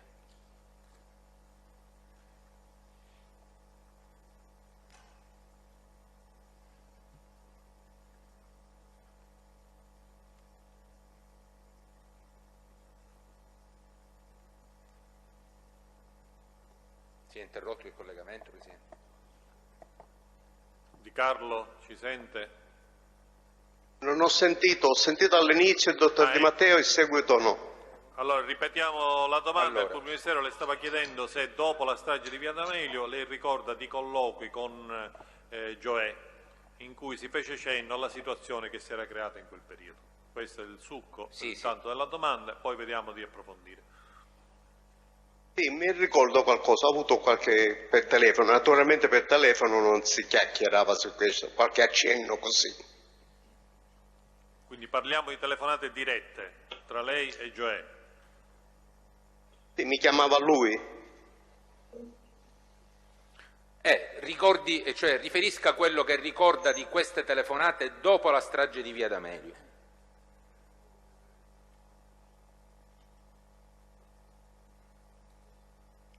Non mi ricordo molto delle telefonate, se lei mi accenna mi può... Telefonate si parlava, perché non sapevo chi l'aveva fatto e mi ricordo mi ha detto, perché nemmeno lui sapevano specificamente, perché Reina aveva questa abitudine, che due cose non la faceva con le stesse persone, anche per fare vedere, era un metodo che aveva per fare vedere che lui era forte, teneva tutto nelle mani e mettere a soggezione famiglie e club. Una cosa la faceva con... Si fermi perché questo già ce lo ha detto ampiamente la volta scorsa, ce l'ha spiegato qual era il sistema che utilizzava. Io direi a questo punto, perché ci eravamo fermati proprio qui, procediamo a quella contestazione per sollecitare la memoria del Di Carlo e poi vediamo di approfondire. E allora, e allora per quello che sapeva Nino Gioè, parlando tra di loro, mi ha detto l'ha fatto con quel vicinato, io ho capito, tra Villa Grazia, Sciaculle, di quelle zone là, e sotto Altofonte. mi ascolti, signor Di Carlo, nell'ambito del processo cosiddetto Via D'Amelio Ter, celebratosi innanzi alla Corte d'Assise di Caltanissetta, lei è stato sentito il 19 giugno del 1998 e riferisce, pagina 40-41 della trascrizione, di questa telefonata con Nino Gioè. Il pubblico ministero le chiedeva, pagina 41. Vabbè, intanto quando parliamo di Villa Grazia parliamo di Villa Grazia di Palermo, di Villa Grazia di Carini, e lei diceva no, Villa Grazia di Palermo, se era Villa Grazia di Carini dicevo Cinisi perché il mandamento era là, avrei detto i cinisari. Ma non è questa la parte. Pubblico ministero, nel corso di quella conversazione ci sono state altre battute da parte del Gioè, oltre quella che lei ha riferito? Di Carlo, sì, c'è stata una battuta. Quando le ho detto, vi dite che non è vero, l'ultima che, ma nessuno riflette. A parte tutto mi ha detto che lui stava impazzendo della situazione, specialmente per l'ignoranza di Bagarella. Dice ogni giorno,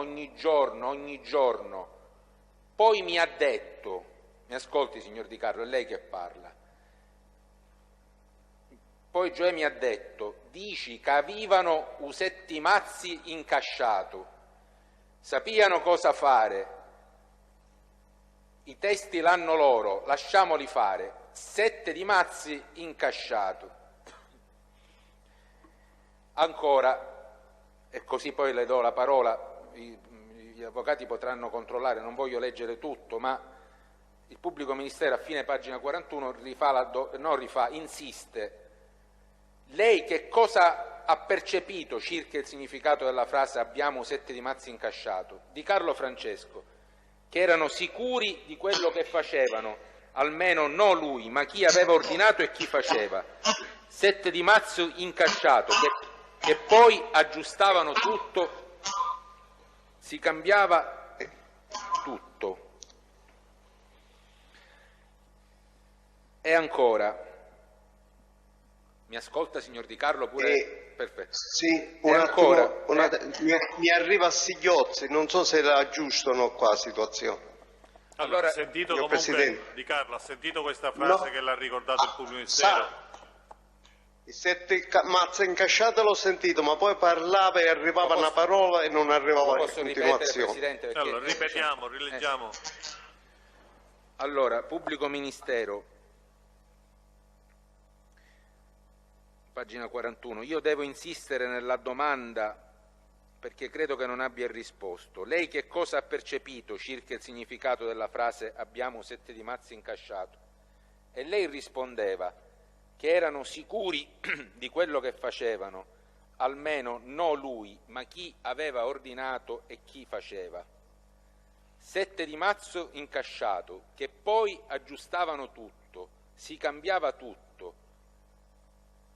Ancora, e così completo la contestazione, Presidente, pubblico ministero le chiede, lei ricorda se assieme alla frase abbiamo 7 di mazzi incasciato il Gioè pronunciò qualche altra parola? Lei rispondeva, in questo minuto non mi ricordo, e il pubblico ministero procedeva alla contestazione di quanto lei aveva dichiarato poco prima, il 30 gennaio 98, abbiamo anche la trascrizione, però legge la trascrizione, non un riassuntivo. Lei aveva detto 7 di mazzi incasciato era una potenza che avevano acquisito nell'opinione pubblica per loro di intimidazione e cosa. Riina aveva i contatti, Ciancimino aveva i contatti per capovolgere la situazione. Pensavano di capovolgere la situazione, per questo si sono sbrigati a fare le 2 stragi una dietro l'altra. Pubblico ministero, capovolgere la situazione era la frase che ha usato Gioè? Francesco Di Carlo, capovolgere la situazione. Sì, mi ricordo di questa frase adesso, perché frasi ce ne sono tante. Dopo tanti interrogatori e tante cose può sfuggire. Mi ricordo benissimo. Sì, è un'espressione che lui ha usato, si deve capovolgere la situazione, perché o la va o la spacca. Dice, ma c'è tutto sistemato, hai un 7 rimazzi incasciato, abbiamo 7 rimazzi incasciato. Chiedo scusa, vorrei integrare la contestazione. Prego, Avvocato Milio, può farlo. Immediatamente dopo la frase che ha letto il pubblico ministero c'è scritto poi cosa si può riferire, persone. So cosa si riferisce, perché quando usiamo questa espressione propria nel proprio paese è inutile che si cerca chissà in Sicilia. Mi ricordo solo i parchitani, ad Altofonte lo chiamano parco, i parchitani si esprimono a volte così in questo gioco. Io so cosa si vuol dire, ma non so a quali persone si riferiscono. Grazie.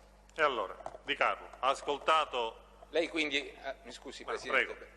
Lei quindi ha detto di ricordare perfettamente in quella circostanza, 30 gennaio 98, le frasi che Gioè le avrebbe detto abbiamo 7 di mazzo incasciato e la frase che lei attribuisce a Gioè, appunto, gliela rileggo perché lei dice ricordo perfettamente questa frase.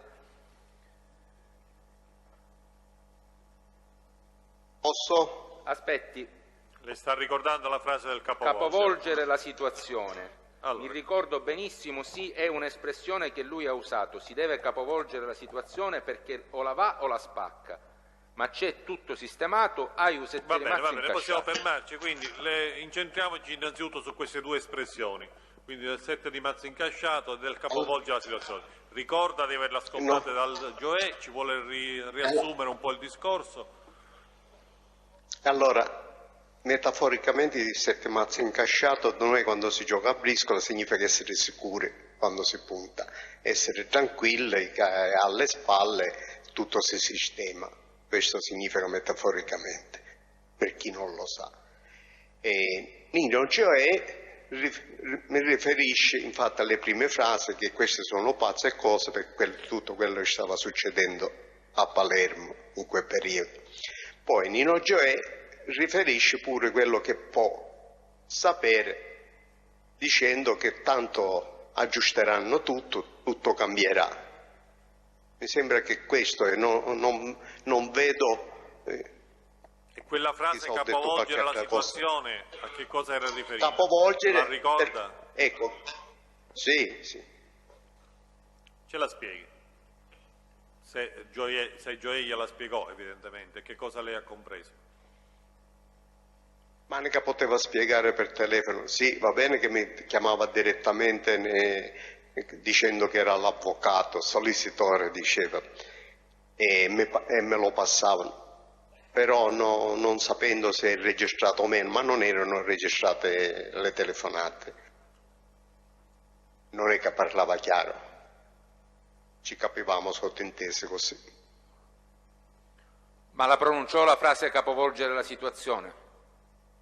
Sì, infatti ho detto sì prima, dottore Di Matteo. Senta, e questa frase, ora lo dobbiamo chiarire, quindi conferma il riferimento al 7 di marzo incasciato, che mi dispiace contraddirla, ma non è proprio soltanto del dialetto di Altofonte, ma del dialetto, diciamo, siciliano, ma comunque, a parte la battuta. Le volevo dire questo, lei ha detto il 30 gennaio 98 e il pubblico ministero glielo contestava in quella occasione del 19 giugno 98. 7 di Mazzi incasciato era una potenza che avevano acquisita nell'opinione pubblica, per loro di intimidazione e cosa. Riina aveva i contatti, Ciancimino aveva i contatti per capovolgere la situazione. Dobbiamo chiarire una cosa, questi riferimenti anche nominativi a Riina e a Ciancimino, che aveva i contatti per capovolgere la situazione, li aggiunge lei oppure sono nomi fatti, Riina e Ciancimino, accennati o fatti in quella telefonata da Nino Gioè?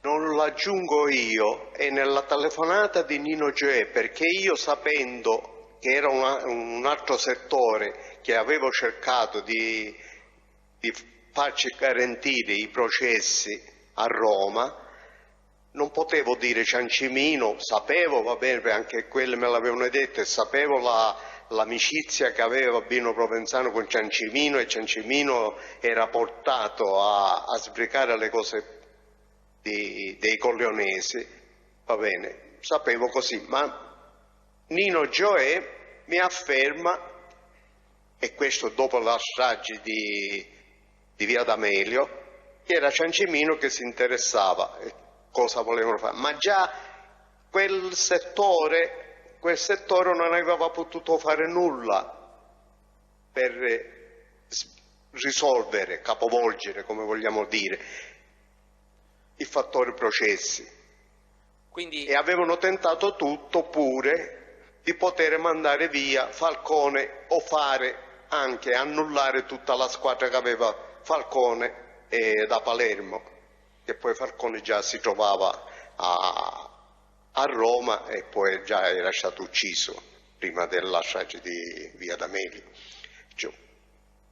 Era Nino Gioè che mi diceva dopo che avevano Ciancimino che doveva capovolgere la situazione. Va bene. Presidente, io su questi argomenti non ho altre domande, adesso proseguirà l'esame il collega Teresi su argomenti in parte diversi. Prego.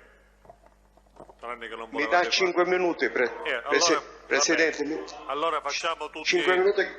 facciamo tutti una pausa di un quarto d'ora e così lei può riprendersi e riprendiamo poi tutti assieme. Tra un quarto d'ora riprende l'udienza. Mi raccomando per coloro che partecipano nella saletta. Signor Presidente, mi scusi da Milano. Prego.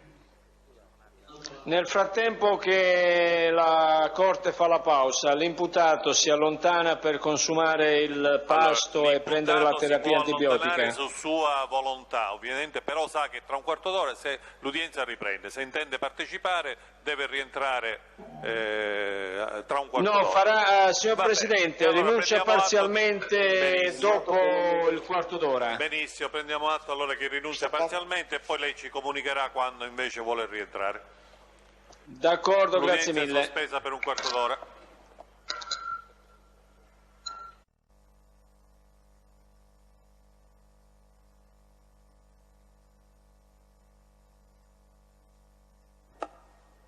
La Corte.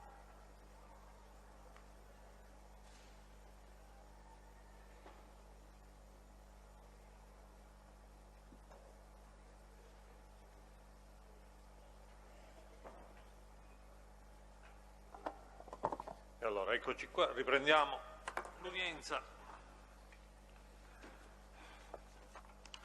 Verifichiamo se dal sito riservato il collegamento è funzionante. Ci sentite dal sito riservato di Carlo? Sì, la sento io. Benissimo. E allora riprendiamo l'udienza e diamo la parola al pubblico ministero, il dottore Teresi, che prosegue nell'esame del pubblico ministero. Grazie Presidente. Signor Di Carlo, buongiorno, sono il dottor Teresi. Mi sente? Buongiorno procuratore. Senta, prima di passare alla mia parte di esame, io volevo chiederle solo un chiarimento, quindi dobbiamo tornare un attimo a quella riunione che lei ha descritto prima nella villa del petroliere Ortolani. Volevo capire la ragione della sua presenza. Lei ha detto prima che i partecipanti a quella riunione erano tutti iscritti alla P2.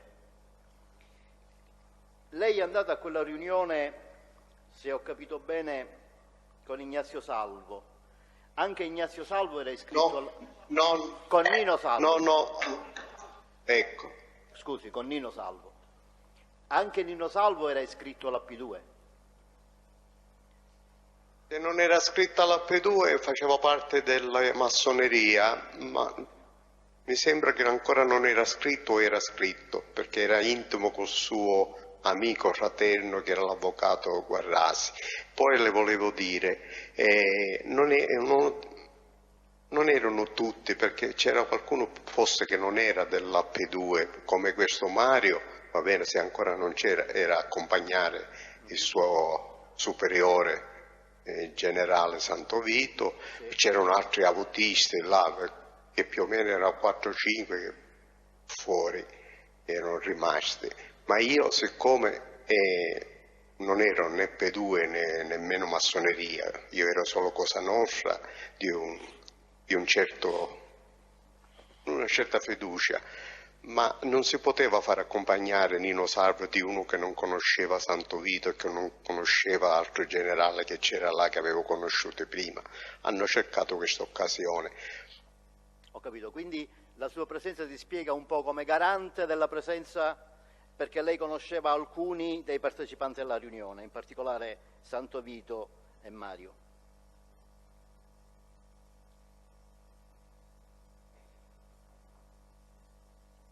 Domanda qual era, dottore Teresi? Dico, se la sua presenza era quindi quella di una garanzia, come dire, intermediario, garanzia del fatto che lei conosceva già alcuni dei partecipanti alla riunione, quindi Santovito e Mario. Sì. Senta, Ed ero io che tante volte ho capitato pure a Nino Salvo di dice che se saliva a Roma Santovito lo voleva incontrare. Benissimo. Vuole un attimo dare, perché mi è sembrato che su questo argomento lei ha fatto un accenno troppo generico. Lei, parlando di quella riunione, del significato, anzi degli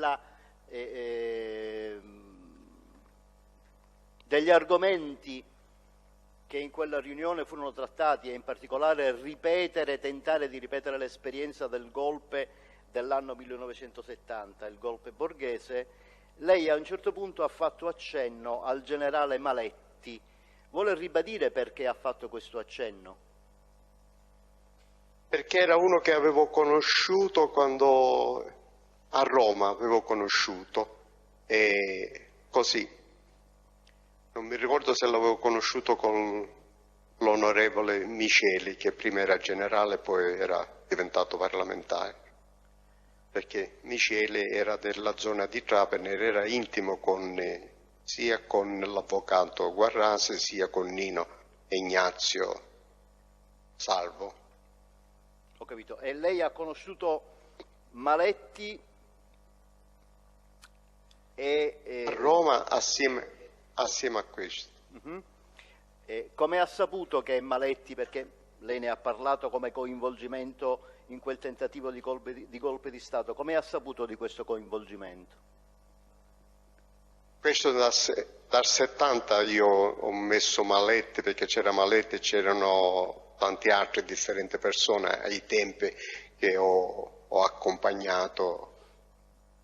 Qualcuno, non mi ricordo più esattamente chi erano, proprio c'era un avvocato che era amico intimo, avvocato no che faceva l'avvocato penale, ma lo chiamavano avvocato, era amico intimo di Cristina e anche di Alderone. Ho capito.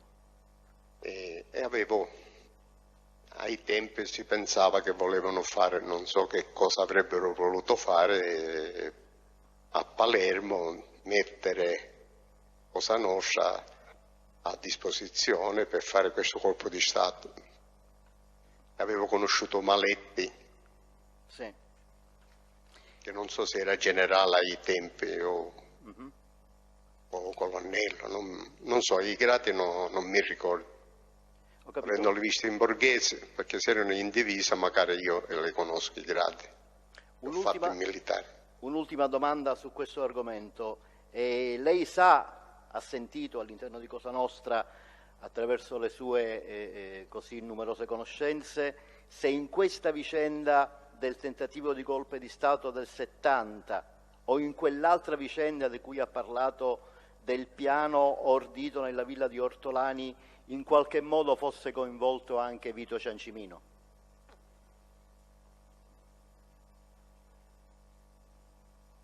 Questo di preciso non lo so, va bene, perché questo era un ramo che si basava sull'amicizia di Michele Greco, dei Salvo, e ancora non c'era la guerra di mafia che è diventata tutta corleonese. Ancora c'erano vivi nell'80 che parlo io, c'erano vivi sia Pottate, c'erano ancora tutta Cosa Nostra in qualche modo, solo Batalamente era uscito di Cosa Nostra come personaggio, era molto, per dire, Catania, e si era messo Santa Paola, ma Michele Greco ancora rappresentava la regione di Cosa Nostra, capo della regionale. E Michele Greco aveva tutti i contatti, perché Michele Greco conosceva pure Santo Vito, perché almeno in due feste che si facevano in casa della principessa Ganci, mamma di San Vincenzo, c'era il principe anziano, chiamiamo il principe vecchio, che ogni anno faceva questa grande festa, c'erano prefetti, prefetture invitati, c'era Santo Vito, mi ricordo una volta c'era Migliorini che era questore di Palermo, un'altra volta Epifanio quando ha cambiato Migliorini, insomma c'erano feste e io ero là e c'era pure invitato Michele Greco. Michele Greco era conosciuto per persona, come si dice, a parte tutto era una persona veramente nobile nel senso di comportamento, a parte che noi eravamo di Cosa Nostra, però ne lo sapevano nessuno nel senso specifico. Eravamo persone normali invitate a questo. Io poi ero di casa nei San Vincenzo, ero come il quarto figlio, e perciò là ci conoscevamo tutte e Santo Vito conosceva pure Michele Greco abbastanza bene. Ok. Senta, lei ha sentito parlare, sa cos'è la cosiddetta Rosa dei Venti? Sentito parlare, va bene. All'interno di Cosa Nostra o fuori da Cosa Nostra? No, a livello politico, a livello ideologia che avevano Rosa dei Venti e ne facevano parte, tanti che avrebbero voluto. E però se sono notizie cambiare. Giornalistiche noi ci fermiamo qua perché non sono, se lei ha conoscenze di Carlo. Conoscenze proprie no, però se il procuratore mi dice se ha sentito, so che cosa è, se mi chiede che cosa è lo so, adesso, come so che c'erano i Brigate Rosse, come c'è... Però non è il caso di approfondire se sono le conoscenze giornalistiche che abbiamo tutti. Allora, un'ultima domanda su questo, se lei è al corrente, se lei sa, se conosce qualcuno che faceva parte di Cosa Nostra o vicino a Cosa Nostra, che all'epoca in qualche modo aderiva a questa organizzazione chiamata Rosa dei Venti.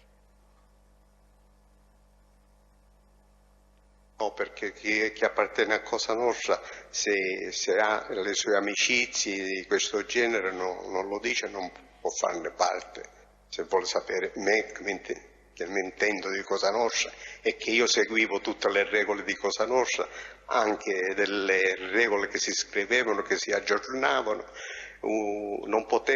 per la provincia di Palermo non si poteva fare parte di nessuna associazione, nemmeno quella che tante volte ne avevamo parlato con Michele Greco, Bontate e altri, che volevano che si aprisse alla massoneria, come era a Trapani, come era in qualche altra provincia. A Palermo con Torreina, con altri, tanti anche di paesi che facevano i capimandamenti e nemmeno capivano che cosa significasse, non ammettevano questa situazione, perciò nemmeno si poteva fare parte alla massoneria. Figuriamoci a un'organizzazione che è più vicina terroristica come Rosa dei Venti o altre cose. Va bene, passiamo all'argomento principale della parte del mio esame.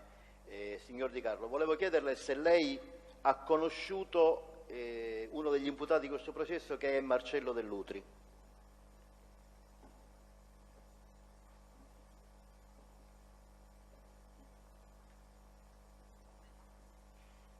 L'ho conosciuto, lei mi ha detto se l'ho conosciuto e io ho risposto certo che l'ho conosciuto. Sì, no, non l'avevo sentito perché evidentemente qualche volta arriva e non arriva, sì. Appunto. Quindi lo ha conosciuto, vuole per piacere precisare quando lo ha conosciuto la prima volta e in che occasione? Ma l'ho conosciuto che ero anch'io giovane, stavo dicendo che era giovane, l'ho conosciuto perché visto che è più o meno della mia età, l'ho conosciuto che eravamo giovanissimi, anni 70, all'inizio anni 70, nei primi anni, poi l'ho rivista a Milano, l'ho rivisto tante volte a Palermo e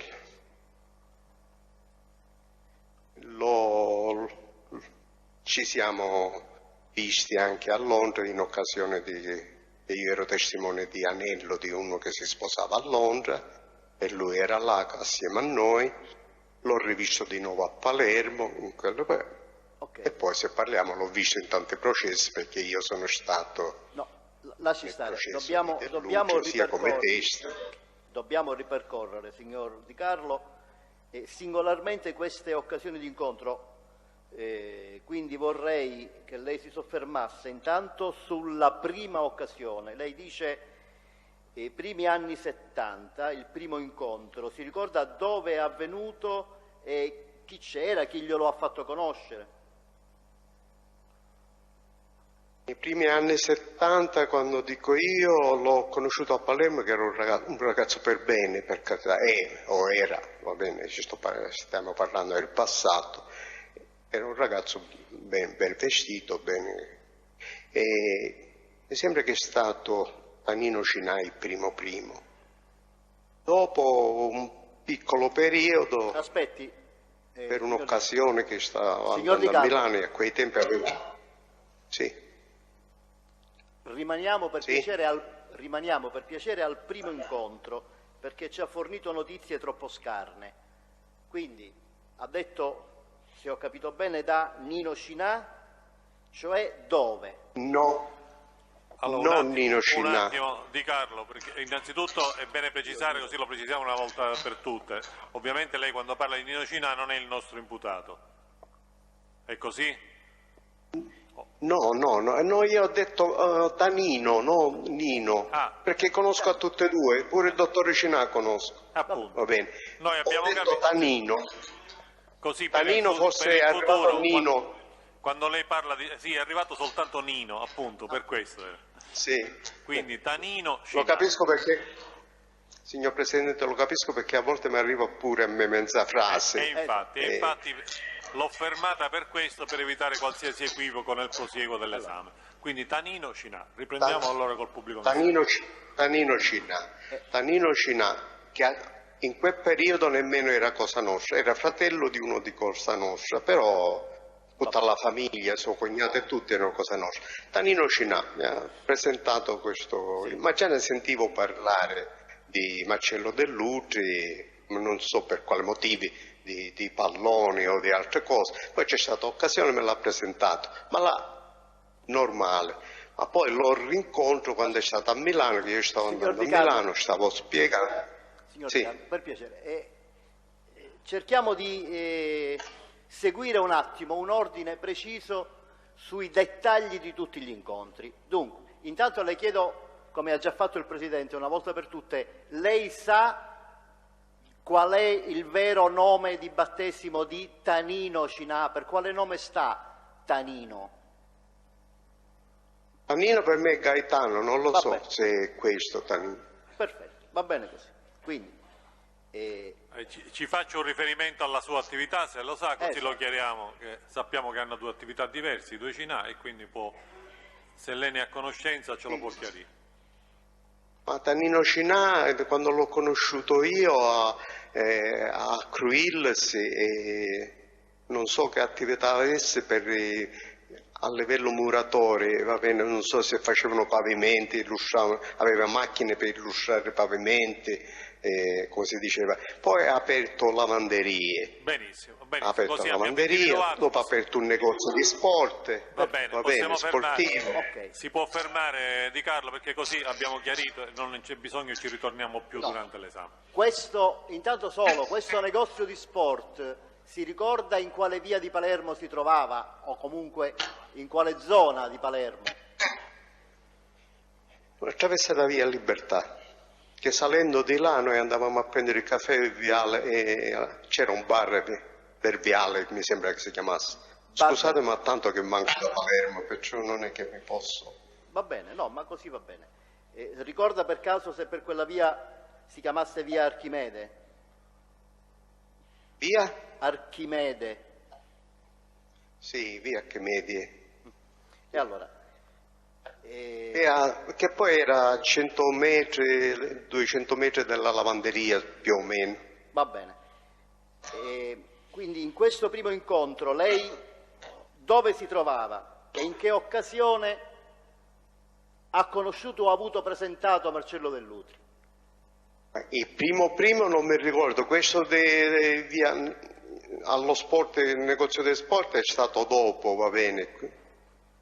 Va bene, se lei si riferisce a questo, il negozio dello sport. Del bar del ma io io ho accennato, il primo, c'è stata una conoscenza così che non mi ricordo più dove era, ma una presentazione così, buongiorno, buongiorno.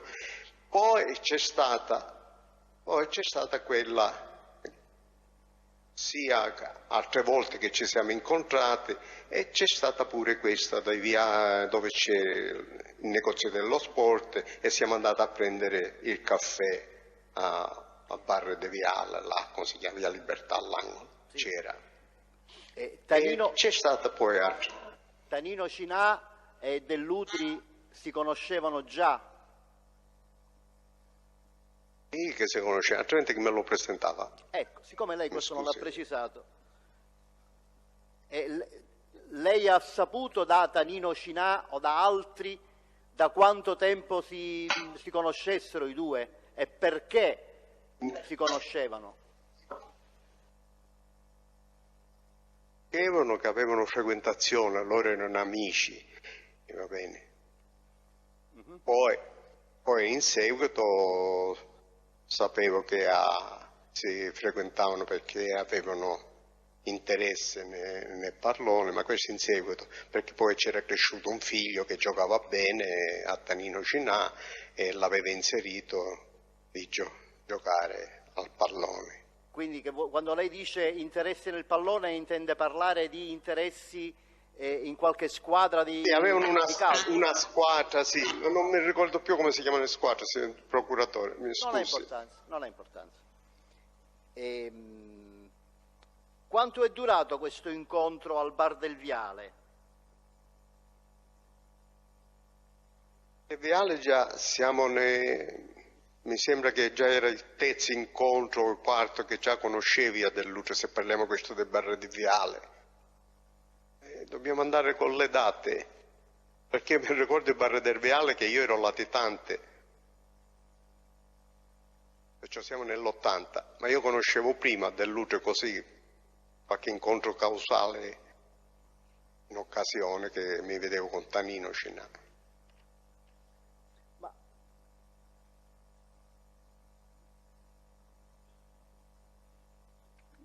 Ma già c'era stato quello di Milano che è verso il 74 più o meno, non mi ricordo più.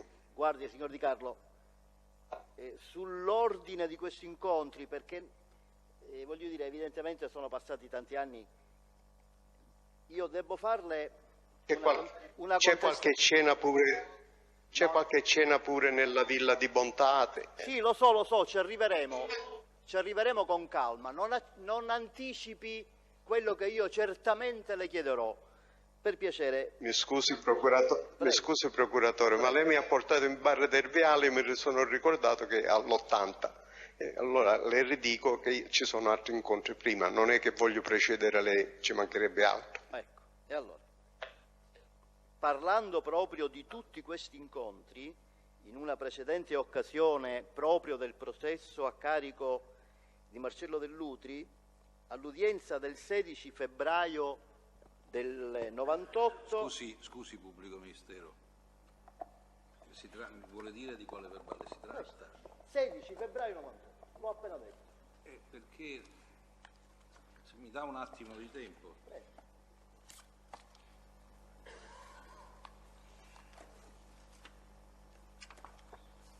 Dibattimentale. Sì, ho capito.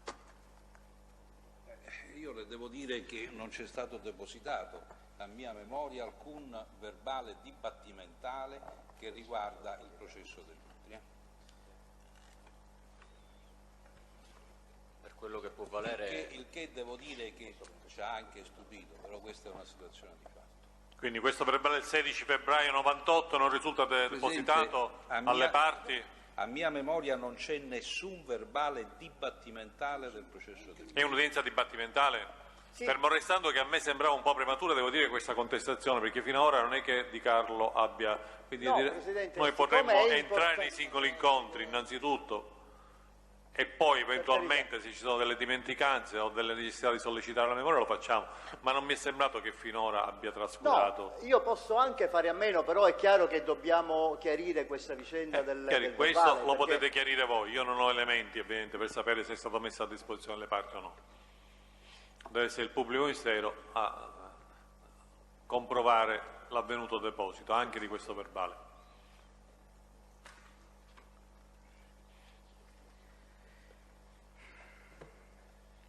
Vabbè, d'accordo. Va bene, signor Di Carlo. Sì. Lei riesce a dare un ordine cronologico dei suoi incontri con Dell'Utri? Riesce a precisare, scavando nella sua memoria, la prima volta in assoluto che lei ha visto o ha conosciuto Marcello Dell'Utri e le circostanze in cui lo ha visto e lo ha conosciuto? Allora, l'avevo già, mi sembra, accennato. Ho conosciuto un ragazzo giovane, trentenne, come ero io, assieme a Tanino Cinà. Una persona vestita bene, abbastanza fine, come si suol dire, non era uno che veniva di campagna, non era un muratore. Questo ragazzo, e Tanino Cinà me l'avevo presentato. Parlando così, ma 2 minuti, questo è il primo incontro, altrimenti io non lo conoscevo quando sono andato a Milano con loro e c'era Dell'Utri, quello è del 74, perciò quello è stato prima, mesi prima, non mi ricordo se era un anno prima o mesi prima. Ho conosciuto così, come si conosce tanta gente, ma siccome avevo sentito parlare del giovane amico intimo di Tanino Cinà, Gaetano Cinà, di Cruilles, professione lavanderia o sportivo, allora me l'ho presentato, come poteva capitare presentarmi a tanta gente, a meno che non è uno di Cosa Nostra, che uno deve rimanere abbastanza, come si vuol dire, senso perché chissà, è presentato come Cosa Nostra, può capitare di ripresentarlo, mentre Tanino Cinà, come tante potevano capitare con Tanino Cinà che non erano Cosa Nostra, uno le guardava così e basta.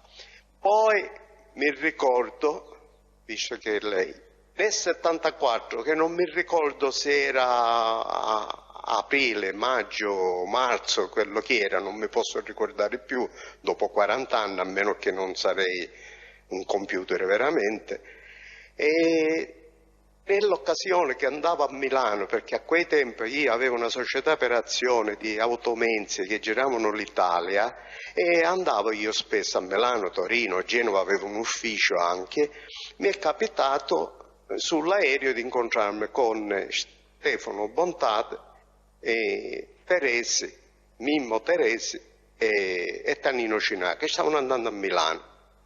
E ci salutiamo, ci prendiamo caffè parlando e arrivato a Milano, sia sull'aereo già mi aveva accennato perché eravamo seduti accanto, ai tempi non c'era il posto assegnato, con Stefano Bontate. Mi dice che avevano un incontro con Dell'Utri che io già conoscevo da poco e pochissimo, quei minuti che era stato presentato prima, e avevano un incontro. E Bontate mi ha detto, sì, mi aggregava allora, che poi ce ne andavamo a mangiare assieme.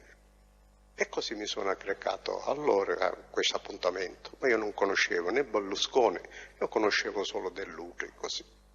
E siamo andati tutti là, in questo ufficio. Aspetti, allora ripartiamo un attimo. Questo è il secondo incontro. Ripartiamo un attimo dall'incontro che lei fa sull'aereo. Lei sull'aereo incontra Stefano Bontate Mimmo Teresi. Mimmo Teresi, perfetto. Tanino Cinà. Benissimo. Almeno quelli che mi ricordo sono che sì, tutti e tre erano. Poi a Milano mi sembra che c'era un soldato di Bontate, della famiglia di Bontate, che si è aggregato a noi. Mi sembra se era Tanino. E mi sembra Nino Grado. Nino. Se non ricordo male. Sì. Senta, chi le disse che dovevano andare a incontrare Dell'Utri? Lutri e Berlusconi avevano, perché Dell'Utri ci aveva fissato un appuntamento con Berlusconi. Chi glielo disse che c'era questo appuntamento? L'ha già detto. No, Presidente. Risponda Di Carlo, perché tante volte non riusciamo a sentire bene. Allora, Ma io con Stefano, che il capo era Stefano Bontato. Stefano Bontato. Perfetto. Quando siete arrivati a Milano, lei con Stefano Bontate, Teresi e Cinà, siete andati immediatamente nel luogo dell'appuntamento con Dell'Utri? No, io avevo un appuntamento in via Larga, che c'era un ufficio di altra gente di Cosa Nostra, Ugo Martello, come si chiama? No, Martelli, sì. Martello. Sì. Mi sembra che io ho sprecato qualcosa e poi ci siamo visti e siamo andati là. Vi siete visti sempre non mi chieda di essere preciso punto per punto, perché sono passati 40 anni. No, d'accordo. In sintesi posso ricordare. D'accordo. Eventualmente laddove ci sono delle come dire, imperfezioni sarò io a farle qualche contestazione. La domanda era, dopo che lei ha sbrigato queste cose presso questo luogo in via Larga, vi siete rivisti, lei ha detto, con Stefano Bontate e sempre con Teresi e Cinà? Sì, ci siamo visti e ci siamo portati a questo ufficio che era in un palazzo. E dov'era, si ricorda? Milano, sempre nel centro di Milano. Sempre nel centro di Milano. Più o meno in che zona? Io dico centro di Milano, non so se era vicino Piazza Cinque Giornate, insomma, io non sono pratico, se era a Roma sono più pratico. Milano sì, camminavo e giravo, però e poi dopo tanti anni, comunque era zona centro di Milano, anche per il tipo di palazzi che erano. Ecco, parliamo un attimo, se si può ricordare il dettaglio, che tipi di palazzo? Palazzo, me lo vuole fare chiamare, mi sembra la prima volta non mi veniva di dire palazzo, dicevo un building all'inglese. Palazzo è palazzo di più o meno, noi l'abbiamo in stesse architettura di palazzo, l'abbiamo in via Roma Vecchia, diciamo, c'erano questi palazzi, che ne so, dall'inizio del secolo del Novecento o anni 40, 30, no? Vabbè, quindi questo tipo di edilizia. Per avere un'idea. Benissimo. E come si è svolto l'incontro? Chi vi ha accolti in questo posto e che cosa era? Era una casa privata, un appartamento o altro? Era un ufficio. A aprirci, quando siamo andati, è stato il Dell'Utri, Marcello Dell'Utri. E dopo essere entrati a salutare, Tanino con Marcello Dell'Utri si sono baciati perché erano amici intimi, non ricordo se con gli altri. Salutare una stretta di mano, ci siamo seduti e si aspettava questo dottore. Rimaniamo un attimo al momento dell'incontro. Lei ha detto Tanino Cinà e Dell'Utri si conoscevano già, si sono baciati. Invece Bontate, Teresi e lei siete stati presentati a Dell'Utri e in caso affermativo da chi? No, ma ci conoscevamo e poi con Stefano Bontate e Teresi si conoscevano di più di me, va bene? Erano amici già, va bene? Non so se si sono baciati, erano amici. Io avevo avuto un incontro così, come dire, come quando uno incontra un amico e c'è uno assieme, lo presenta e è finito, perciò non mi potevo né abbracciare, che non c'era questa confidenza, e nemmeno baciare. Ricorda se in quelle occasioni Dell'Utri a qualcuno dei presenti, di quelli che erano arrivati assieme a lei, dava del tu?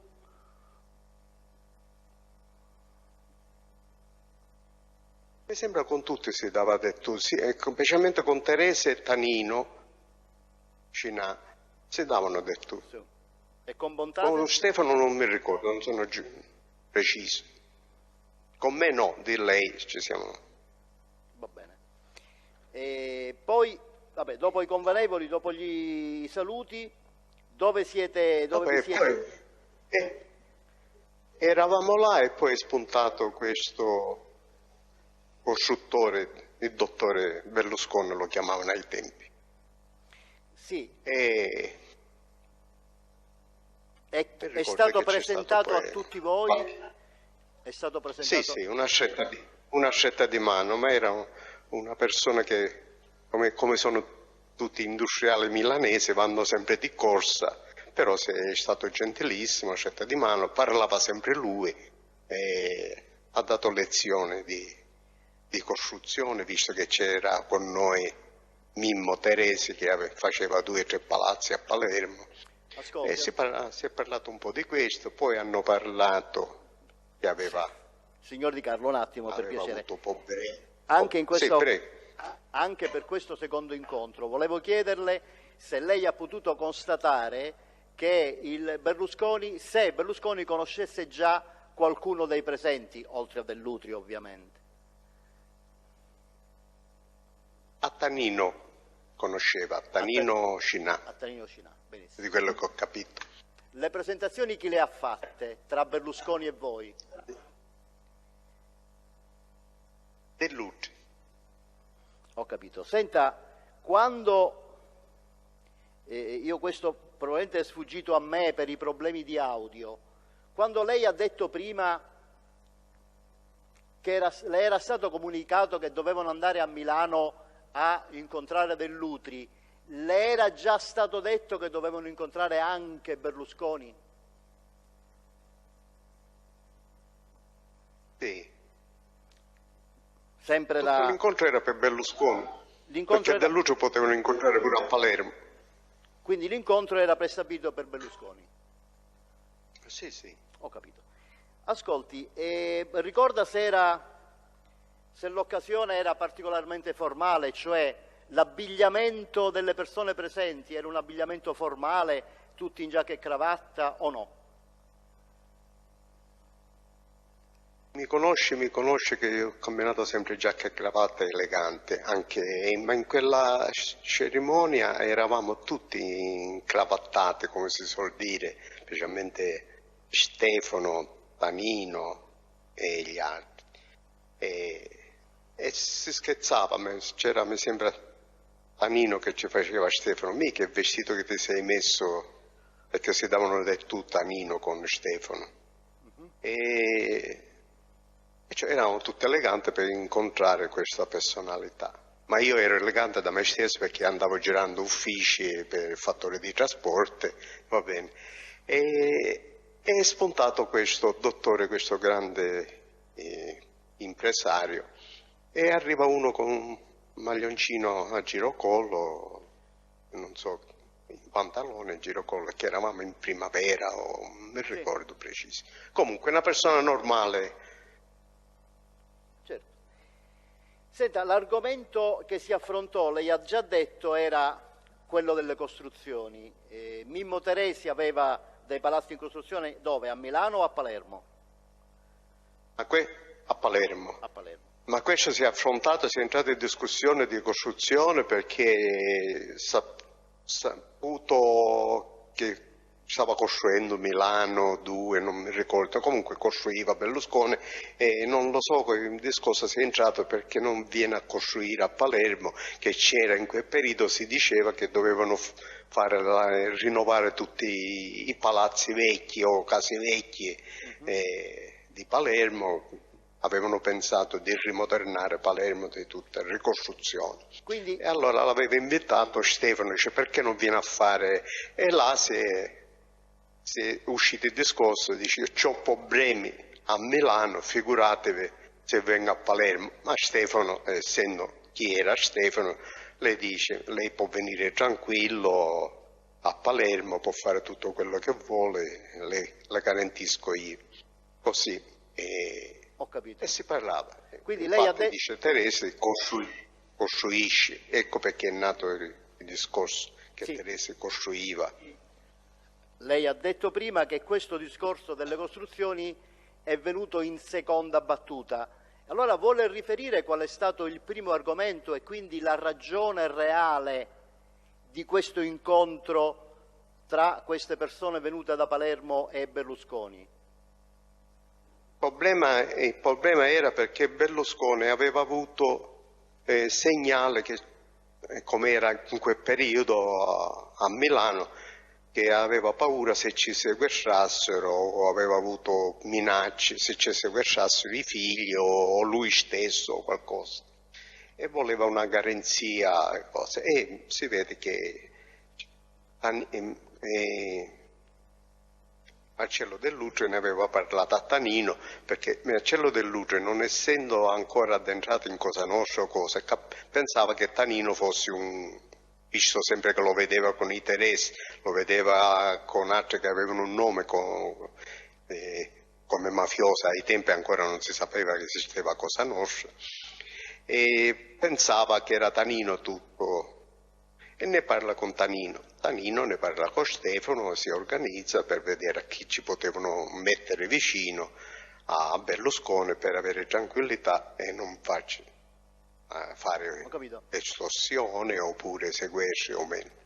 Senta, che lei sappia, per quello che lei conosceva la realtà di Milano di quell'epoca e ovviamente di Cosa Nostra, c'erano presenze di Cosa Nostra importanti a Milano all'epoca? Detto che c'erano, le frequentavo io quando andavo a Milano.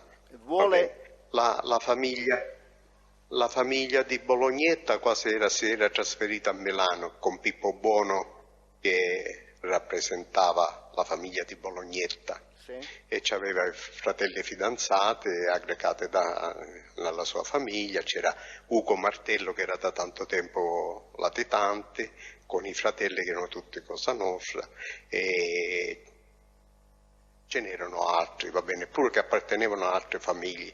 Fino nel 73, nell'inizio 74 c'era Luciano Ligio pure che era latitante là, non era fisso sempre là, però abitava là, scendeva a Napoli, scendeva a Palermo, ma di più stava a Milano.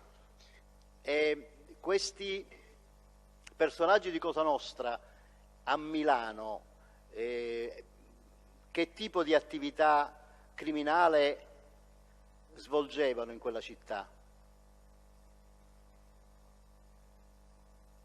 A parte i sequestri che si erano fatti prima erano inclusi, avevano soldi, c'è chi aveva aperto qualche attività, c'è chi commerciava, chi metteva soldi ai tempi si facevano anche navi di sigarette e mettevano soldi, perché erano a Milano, specialmente Alfredo, fratello di Pippo, era intimo con Michele Zazza e facevano nave di sigarette, i miliardi si guadagnavano, si facevano tante attività. Poi Pippo si presentava bene come persona e aveva industriale vicino, aveva un bel giro. Sì. Come attività in proprio non è che facevano molto. Sì, e invece questa questione della garanzia ricercata da Berlusconi, al di là del timore dei sequestri di persona, come si spiegava, che tipo di garanzia si poteva cercare verso gli esponenti criminali?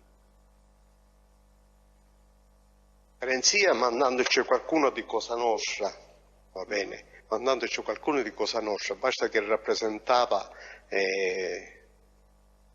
al mandamento che ce l'aveva mandato. È una garanzia perché prima che sequestrano, prima sanno che c'è una persona molto vicino a Berlusconi di Cosa Nostra, e allora nessuno si permette.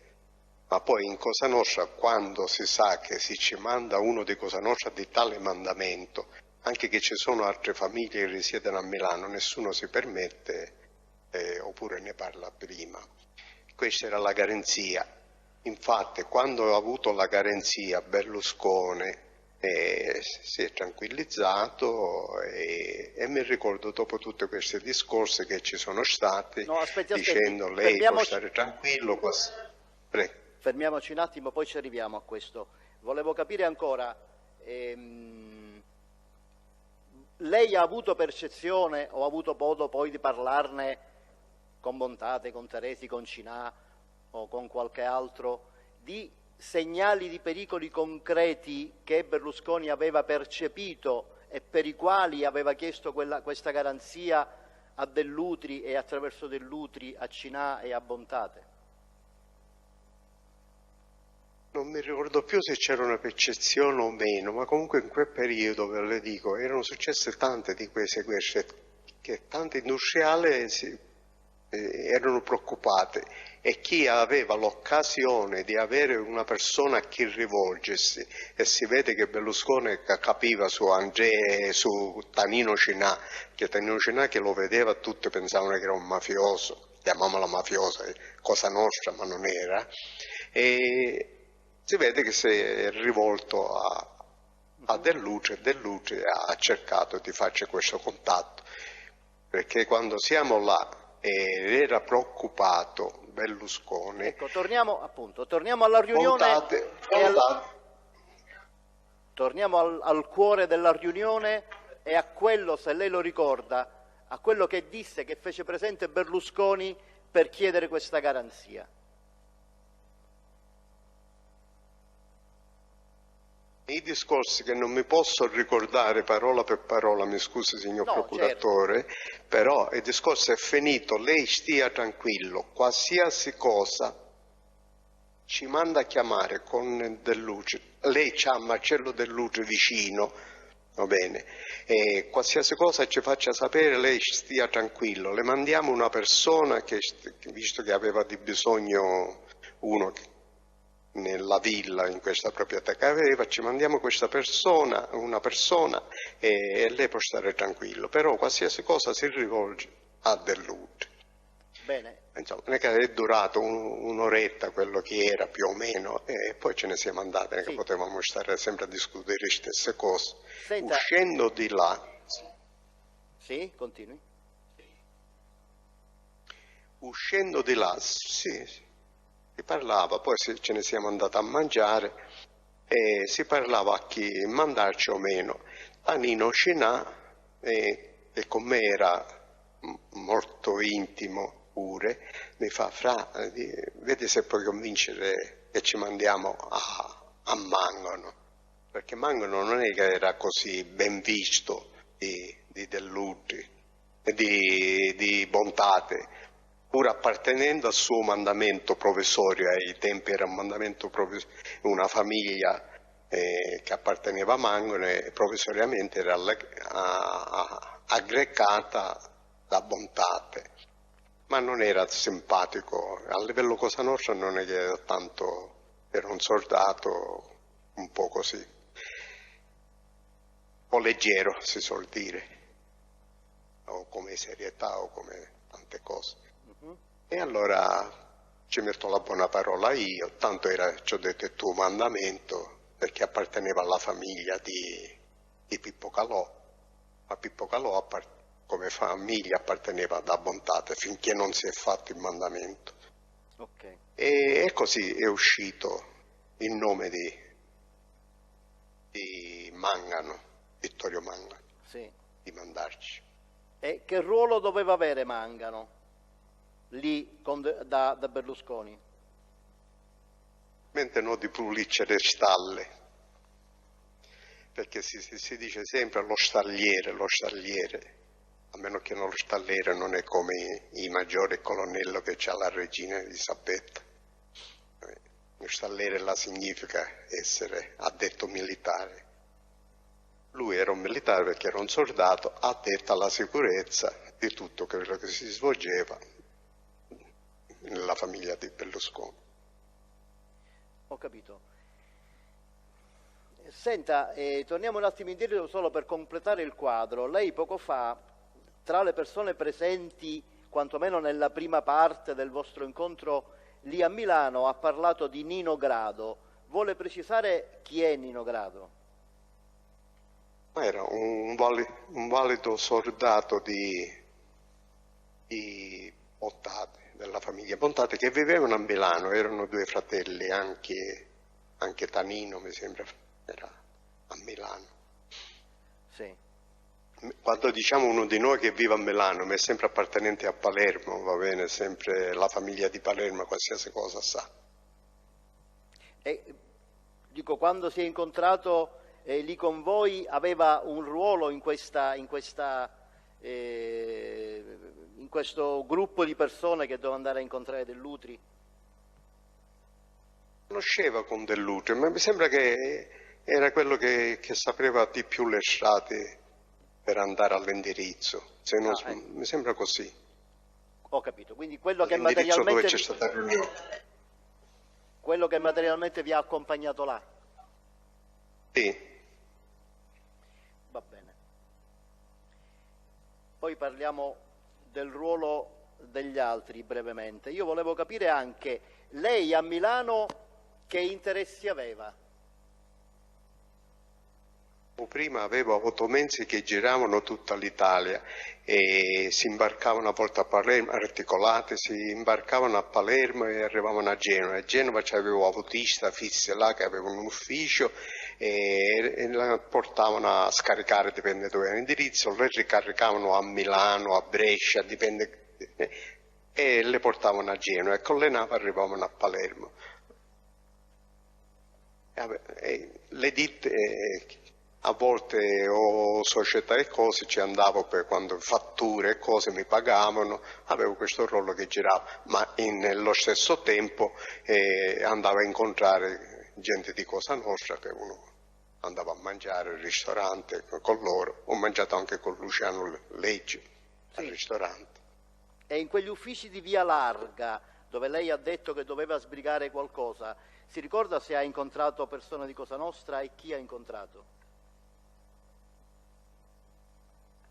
A Larga non è che dovevo sbrigare, una volta che arrivavo a Milano, dipende che orario era, o andavo a Via Larga che c'è l'ufficio di Martello, Ugo Martello, sì.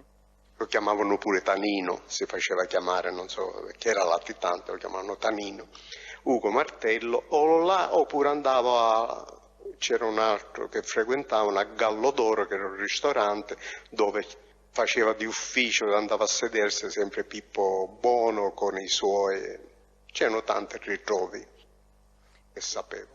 E ricorda anche se c'era un fratello di Pippo Bono e come si chiama questo fratello? Alfredo. E c'era anche lui lì? Alfredo apparteneva al nostro mandamento, a San Giuseppe Abdo. Ho capito. Non era nella famiglia di Bolognetta o mandamenti Misselmeri. Senta, torniamo alla riunione. Lei abbiamo in qualche modo ricostruito l'oggetto dell'incontro, quindi questa ricerca di garanzia da parte di Berlusconi per i fatti criminosi che in quei tempi avvenivano a Milano, sequestri di persone, eccetera. Poi quasi la battuta, se ho capito bene, di Stefano Bontate, dice: perché non viene a costruire a Palermo? Dice: ma come? Se ho problemi qua devono costruire in Sicilia. Ecco, questo discorso come fu introdotto da Bontate? Perché si parlò dell'eventualità che Berlusconi scendesse giù in Sicilia a costruire? Che Berlusconi non finiva mai di parlare e raccontava di quello che stava facendo a Milano. Lui stava costruendo una Milano. E allora, ascoltando sempre quale, naturalmente Bontate dice: uno come lei può venire che a Palermo si sta per aprire, non so che, un piano regolatore, un piano che dovevano rifare la Palermo vecchia. Sì.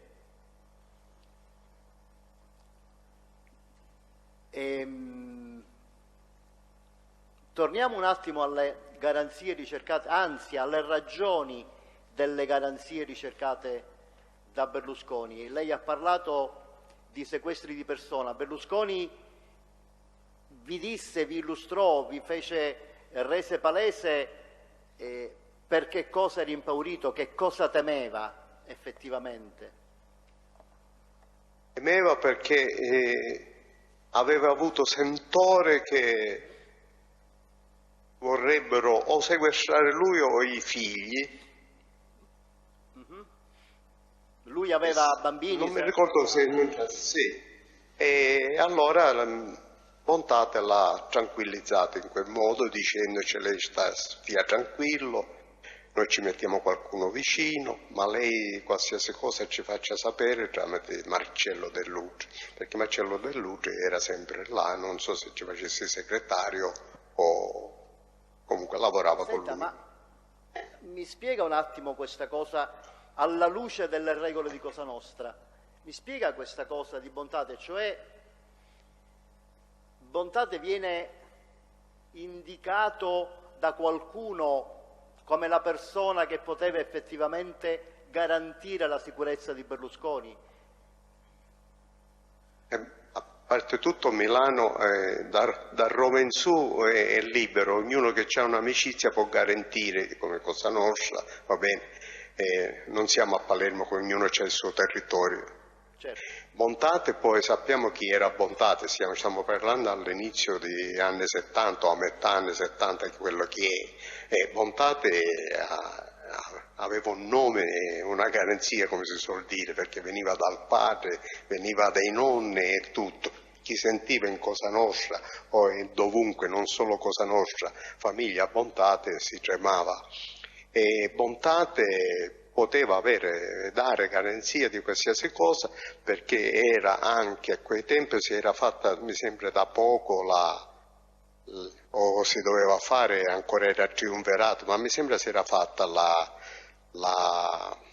come si chiama, provinciale, la commissione provinciale, e ne faceva parte, era perciò Bontate può dare altro che garanzia. A quei tempi di più di Reina, nel senso, pure Reina essendo una mentalità violenta, una mentalità che voleva arrivare dove è arrivato, va bene?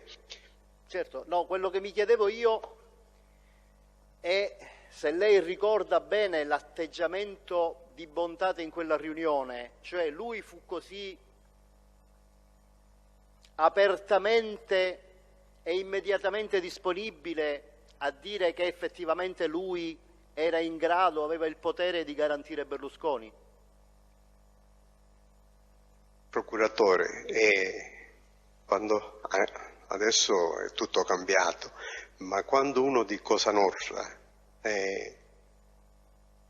parla e ha una responsabilità, dicendo in questo genere, uno perché vuole mettersi uno dei più grossi costruttori vicino e c'è una garanzia nel senso finanziario, nel senso di tutto, e conoscenze, perché non mi ricordo quanti discorsi si sono intrapresi, perché anche Berlusconi diceva a Milano quello che avete di bisogno, perché qua, io perché là, qualsiasi cosa era a disposizione.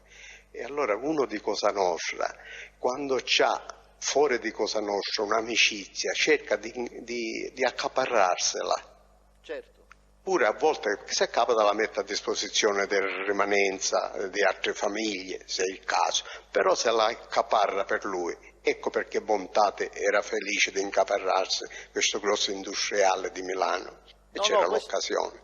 Come altri potevano avere altri industriali, questa era Cosa Nostra. No, io su questo mi è chiarissimo.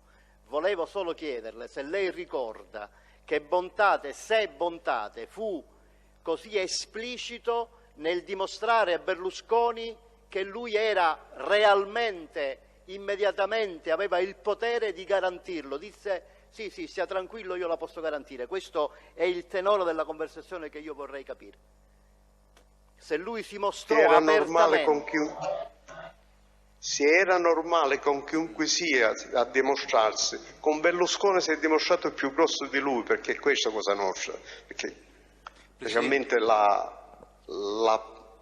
chiamiamola la potenza di Cosa Nostra che aveva Bontate, cioè si è fatto più grosso ancora, che era vero quello che dicevo, poteva garantire, che Bontate anche nell'Andrangheta, come chiamiamo Andrangheta, aveva un valore, aveva un nome nelle Calabrie.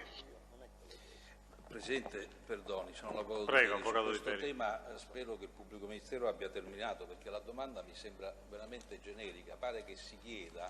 Io direi anche su questo, perché possiamo andare anche avanti, perché effettivamente approfondire poi certi aspetti ci interessa fino a un certo punto.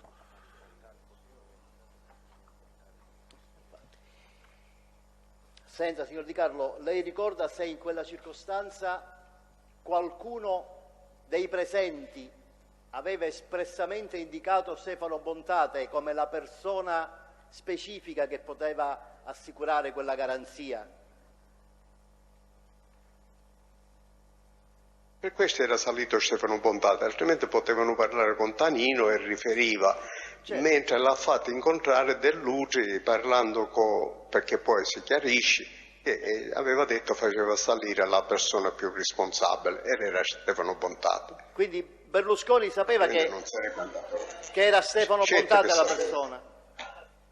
Ma con lui, poi noi eravamo, come dire, specialmente io ho assistito e basta, si ho scambiato 2 o 3 parole, a volte che avevo Tanino Cinà accanto, così parlando, qualche battuta, visto le cose come si mettevano, ma non abbiamo preso nessuno di noi argomenti, va bene? No, certo. Tutto il discorso è stato tra Luci, Bontate e Berlusconi, però devo confermare, mi creda, se Stefano Bontate ha detto 20 parole, Berlusconi ne ha detto 2000. Beh, certo. Senta, qual era la contropartita di Cosa Nostra per questo impegno a garantire la sicurezza di Berlusconi? Presidente, la domanda è suggestiva.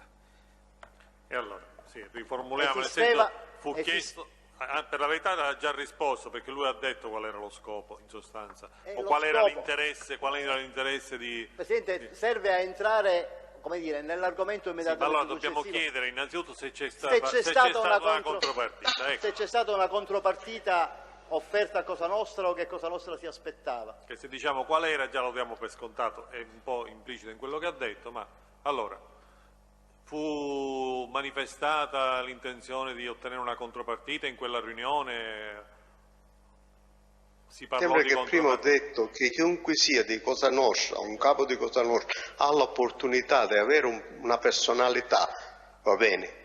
Perché in seguito si sfrutta poi la personalità, perché se avevano bisogno, che ne so, il senso del mio intervento poco fa era questo, infatti, per dire che lei in sostanza già ce l'ha detto. Pubblico Ministero, andiamo avanti su questo, non mi sembra necessario approfondire ulteriormente. Senta, lei sa quando, intanto se effettivamente quella persona di cui ha parlato prima, cioè Mangano, fu inviata a Milano e ha detto praticamente di sì, e quanto rimase a disposizione di Berlusconi? Quanto rimase non mi ricordo, però sei stato inviato là, va bene, e si sapeva che Mangano era andato là, ma non ho seguito più io i fatti di quanto c'è stato Mangano, di cosa combinava Mangano. Sì, lei ha saputo se da questo rapporto tra Cosa Nostra, in quell'epoca rappresentata, come ha detto lei, in quel frangente rappresentato da Bontate e Berlusconi, ci siano stati ritorni di natura economica? Passaggio di denaro? Mi diceva Tanino Cinà, per quello che mi ricordo, che ci hanno chiesto di 100 milioni di lire ai tempi, così 100 milioni di lire, e Tanino ce l'ha fatto sapere e ci hanno mandato 100 milioni di lire, va bene. Poi, conosce le strade con cui questa richiesta è stata portata a conoscenza di Berlusconi? Cioè chi ha fatto la richiesta a chi e come sono arrivati i soldi? Tanino Cinà lo dice a De Luci di dircelo e ci va lui. Tanino Cinà andava quasi 2 volte al mese, anche perché forse faceva ordinazione di tutti i negozi che aveva o qualcosa, non lo so. Comunque andava a Milano e ha fatto la richiesta a De Luci, dice che Bontate vuole, e ci hanno mandato 100 milioni. Questo me lo racconta poi Tanino, perché io non vado a parlare di soldi in questo caso di soldi, perché poi per altre cose abbiamo parlato con Bontate di soldi, però non di Berlusconi, altre cose. E mi ha detto Tanino, ci hanno fatto chiedere 100 milioni così, visto che si interessano. Lei sa a chi sono andati a finire questi 100 milioni? Bontate, poi non lo so che cosa ne ha fatto, non ero io della famiglia di Bontate che mi entravano 100.000 lire. No, non ho detto sono finiti a lei. A chi sono finiti? Cioè, sono finiti a Bontate, ad altri?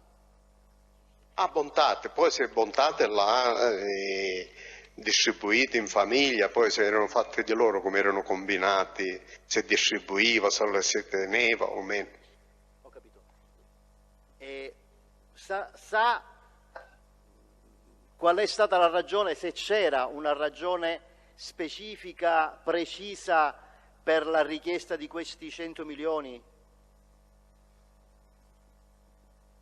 Perché gli hanno per il contatto che c'è, sì, per il contatto che ci avevano avuto e nello stesso tempo perché ci davano garanzia, va bene, in se stesso. Non era solo garanzia di Mangano che lo pagava nel senso mensile che era là, ma era una garanzia già come nome, perfetto, in marchio come si suol dire in altre situazioni. Senta, lei conosce al corrente di altre occasioni di dazioni di denaro da parte di Berlusconi a mafiosi? No, di altro non lo so, perché poi dipende che zone avrebbe fatto qualcosa, cambia situazione. O di richieste di denaro? Sì. Richieste di denaro? Richieste se facevano, non so che lavoro avrebbe fatto in Sicilia o in altri posti, possono fare richieste a altra gente a Berlusconi, dipende che se va a fare un'industria a Catania, se va a fare un'industria, non so, a Napoli, cambia. Poi io posso riferire, nel senso che non mi ricordo più quale anno, quando già loro hanno passato 4-5 anni o 3 anni, non mi ricordo più, c'è un'amicizia, c'è un contatto perché io poi incontro a Marcello Dell'Utri a cena nella villa di Bontate, sotto che aveva sotto i piani dove lui viveva la famiglia, aveva fatto un grande tavolo e cose, dove si mangiava, si poteva arrostire, grigliati. Un giorno sono stato invitato a mangiare là perché io frequentavo a tutti, pur essendo un corleonese, frequentavo comunque sia Totuccio Reina, lo sapeva, che lo aggiornavo sempre. E c'è Dell'Utri, c'era tanta gente che non erano pure Cosa Nostra, come Dell'Utri, come un giornalista, come altri. E mi ricordo un'altra volta che Bontate mi chiede se volevo mettere io soldi in una cosa, che stava raccogliendo soldi per entrare in una, come si faceva, in un affare, chiamiamolo così. Siccome si facevano, ma di solito si facevano o per andare a comprare nave di sigarette, e si metteva la sua quota, o poi era entrata a livello di droga, sempre a livello di nave, e uno metteva la sua quota e poi ne ricavava. Però questa volta mi dice, vedi che non è per questo, perciò non è che uno dopo 3 mesi incassi il doppio e incassi, è una cosa che possiamo lasciare anche ai figli, per quello mi ricordo mi ha detto così, sto facendo delle quote di 500 milioni di lire. Ma le disse per quale? Però ma mi dice che doveva investire a Milano, in società di Milano, non mi specifica, guardi procuratore, in Cosa Nostra si parlava a mezze parole, mai uno approfondiva, nemmeno se era nelle navi sigarette, nemmeno se era nella droga, che lo faceva, che non lo faceva, uno aveva la fiducia alla persona che veniva davanti e basta. E mi dice, investire in una società a Milano in avvenire possiamo lasciare ai nostri figli l'azione o quello che sarà. E io ci ho detto che 500 milioni pure potendole ritrovare, siccome avevo investito $300.000 in altre cose, ho detto non posso. Se era una cosa che uno ritorna tra 3 mesi può raccogliere sia nella famiglia sia negli amici che c'ha di cosa nostra, però sa che uno ce le ritorna dopo tempo. Ma là non potevo, non sapendo quando si rientrava. Ho capito. Lei quindi non partecipa, come dire, a questo investimento? Come ha detto. No, non ho partecipato. Ricorda di avere saputo vicende che invece riguardavano l'esito di questo investimento, se Cosa Nostra effettivamente, se Bontate lo aveva fatto, aveva raccolto questi soldi e se le persone che avevano investito tornarono in possesso dei loro soldi e dei guadagni che ci si aspettava? Presidente, prima chiediamo se ha notizia che persone hanno investito, poi vediamo se c'è stato un ritorno. No, scusi Presidente, io prima delle persone... Allora rifacciamo la domanda perché per la verità mi sono distratto io e me ne scuso un attimo e quindi l'ho perso anch'io la domanda. Se lui ha notizia che questo investimento si fece da parte di altri uomini d'onore, di altri appartenenti a Cosa Nostra. Allora, la domanda in questi termini può essere posta. Presidente, ne aveva aggiunta un'altra che adesso ha omesso. Va bene, ma non era un rimprovero, mi riferiva a quest'ultima che avevo ascoltato.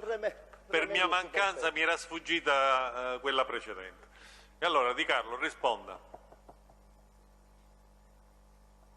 Sì, come l'aveva detto a me che se voleva investire l'ha detto agli altri, so che ha raccolto, so che stava raccogliendo non so quanti miliardi di lire, parliamo a quei tempi.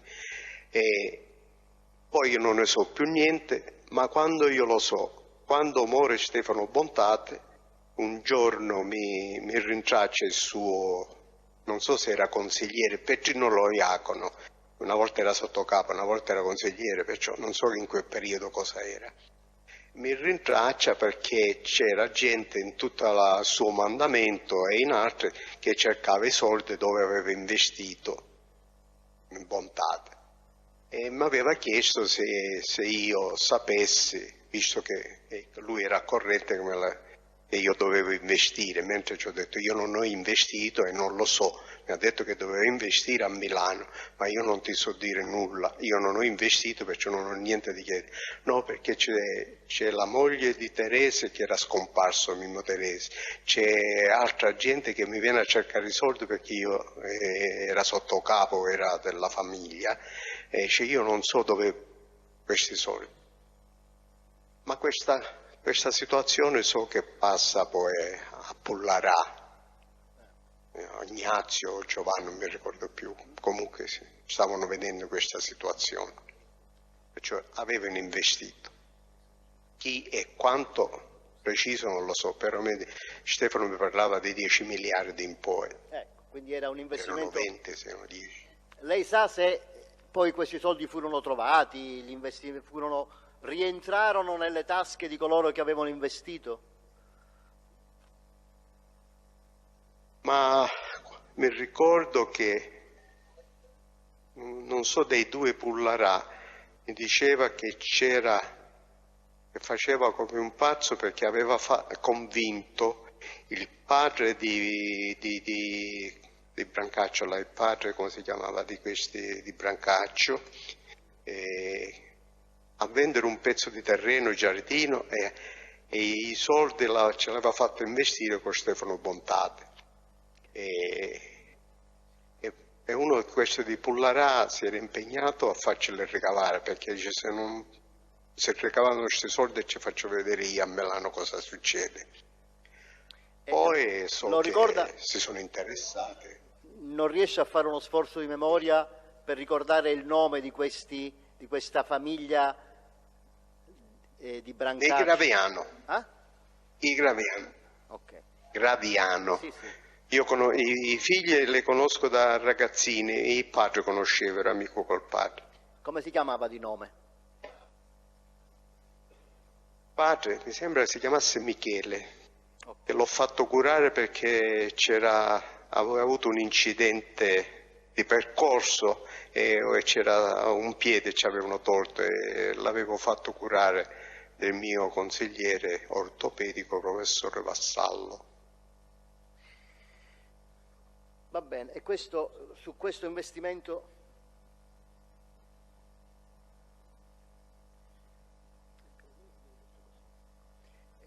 Per questo investimento, lei ha detto una somma generale di 10 miliardi circa.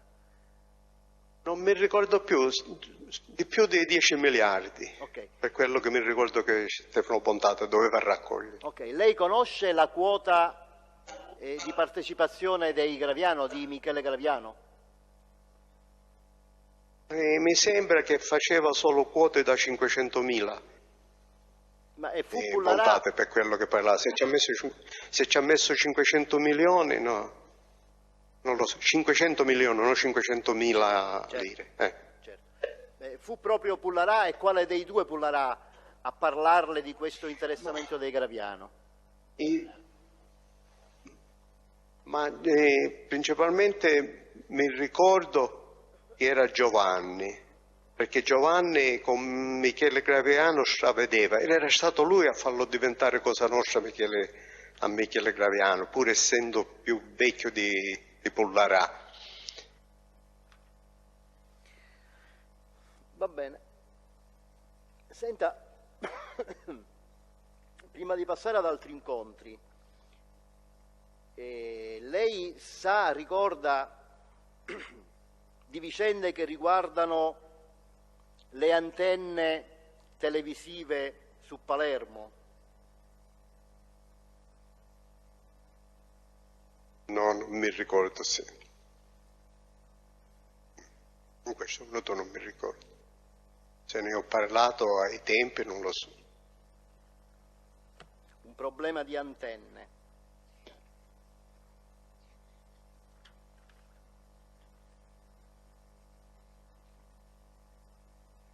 Vabbè, può darsi che le torni in mente, andiamo avanti. Senta, ha detto prima, ha accennato prima tra i vari incontri con Dell'Utri di un'occasione di incontro in occasione di un matrimonio. Il matrimonio intanto di chi e dove si è svolto questo matrimonio? Il matrimonio si è svolto a Londra da un siciliano e un inglese, lei era inglese, e lui si chiama Jimmy Fauci. Sì. E lei ha detto era testimone. Non so se era aprile, non mi ricordo, dell'80. Un attimo soltanto, ma quindi abbandoniamo quell'ordine cronologico o vogliamo riprendere? Presidente, c'è un dato che lui non ricorda, io, come dire, salto perché... Quindi ho capito, vabbè, per capire anche noi un po' che cosa... Quindi al momento... Il problema di quel verbale mi impedisce continuamente. Va bene, allora passiamo a quest'altro episodio del matrimonio a Londra. Allora, prosegua Di Carlo, quindi stava dicendo questo matrimonio, Fauci... mi ha chiesto, io ho esaurito la domanda del procuratore, mi ha chiesto chi era e quale periodo, l'ho detto. Perfetto. Allora, se riesce a descrivere... Il periodo per la verità non lo ha specificato, mi pare, o non l'ho sentito, o mi è sfuggito. Aprile 80. L'ho detto, va bene. Mi sembra aprile o era, insomma, non vorrei sbagliare mesi. Quindi aprile 1980, va bene, andiamo avanti. Può descrivere alla Corte le circostanze per le quali, intanto perché lei è stato invitato ed era testimone di Mozze, che rapporto aveva con Fauci, e poi entriamo nel dettaglio sulle altre persone pure invitate al matrimonio. Intanto i suoi rapporti personali con questo Jimmy Fauci. Chi è Jimmy Fauci? Allora io conosco Jimmy Fauci me l'hanno presentato Tanino Scinà e suo nipote, che si chiama, non mi ricordo più, nipote, figlio della sorella. Perché questo Jimmy Fauci resiedeva a Londra, aveva una società di import-export e è cominciato, a Palermo aveva avuto una discoteca prima, cioè, capitando a Palermo si parlava di discoteca che io a quei tempi avevo fatto nel castello, tutti i lavori che avevo aperto discoteche, avevo aperto ristorante, tutte quelle cose là. E parlando, visto quando me l'ha presentata a Palermo, parlando di discoteche e cose, si parlava pure di dischi. e i primi dischi escono sempre in inglese per le discoteche, escono a Londra, e ho detto la verrò a trovare, le dicevo di lei la prima volta, la verrò a trovare così posso io in primavera comprare i primi dischi che escono, così in estate aprendo i locali ho i dischi più alla moda e più in vigore. E così ho conosciuto. Frequentandolo poi, visto la compagnia che aveva e cose, mi sono fatto la residenza in Inghilterra. Domicilio in Inghilterra, residenza proprio, avevo passato la residenza là. Dal 76 in poi conosco Jimmy Fauci. È nata un'amicizia e una conoscenza, venivo a Palermo, mi venivo a trovare, e poi quando è stato per il matrimonio ha voluto che io le facessi di testimone d'anello, sia io e sia Giovanni Bontate. Giovanni Bontate non era potuto venire, l'ha fatto Teresi, testimone d'anello. E c'eravamo due testimoni d'anello, io e Teresi.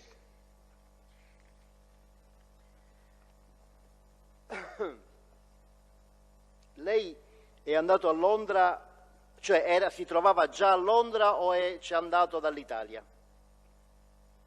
No, sono andata a Londra, mi ricordo dove mi trovavo. Ero già latitante da pochi mesi, sì. E mi trovavo a Roma, perché di più stavo a Roma, e sono andato da Roma. Lei sapeva se c'erano altri italiani e in particolare altre persone di Cosa Nostra invitate a quel matrimonio? Come Cosa Nostra in quel matrimonio c'ero io e Teresi. C'era Tanino Cinà, ma non era Cosa Nostra. Certo. La trovo, quando sono arrivato là, ho trovato Tanino Cinà, Teresa. Ho trovato, però io sapevo chi c'era, perché essendo latitante non mi volevo fare vedere di gente che mi conoscevano e non erano Cosa Nostra. Perciò chiedo prima a chi aveva invitato Jimmy Fauci e mi dice che c'era Tanino, dice, tu lo conosci, avevo tanta fiducia e tanta stima di Tanino. C'è Dell'Utri, sai, quello che cammina, che conosci tu, e c'era Teresi, e Teresi è Cosa Nostra, mi faceva piacere rincontrarlo, e c'era il padrone dell'Alfa Romeo di Palermo, Lillo Adamo, chiamavano Lillo Adamo. Il vero nome non so se è Calogero o Lillo, sì. Adamo, suocero della buonanima di quel magistrato che si è ucciso. E chi c'era poi? Un medico che io conoscevo molto bene, giovane medico, De Luca. E questo Lillo Adamo invece che attività svolgeva? Lo ha detto. L'ho detto, ecco. Sì, la concessionaria Alfa Romeo, l'ho già detto. E poi quindi ha parlato del medico De Luca. Il medico De Luca come lo conosceva? Mimmo Teresi, Dell'Utri, Tanino Cinà, di quelli che conoscevo. E poi c'erano gente impiegate di Jimmy Fauci che io conoscevo quando andavo a Londra.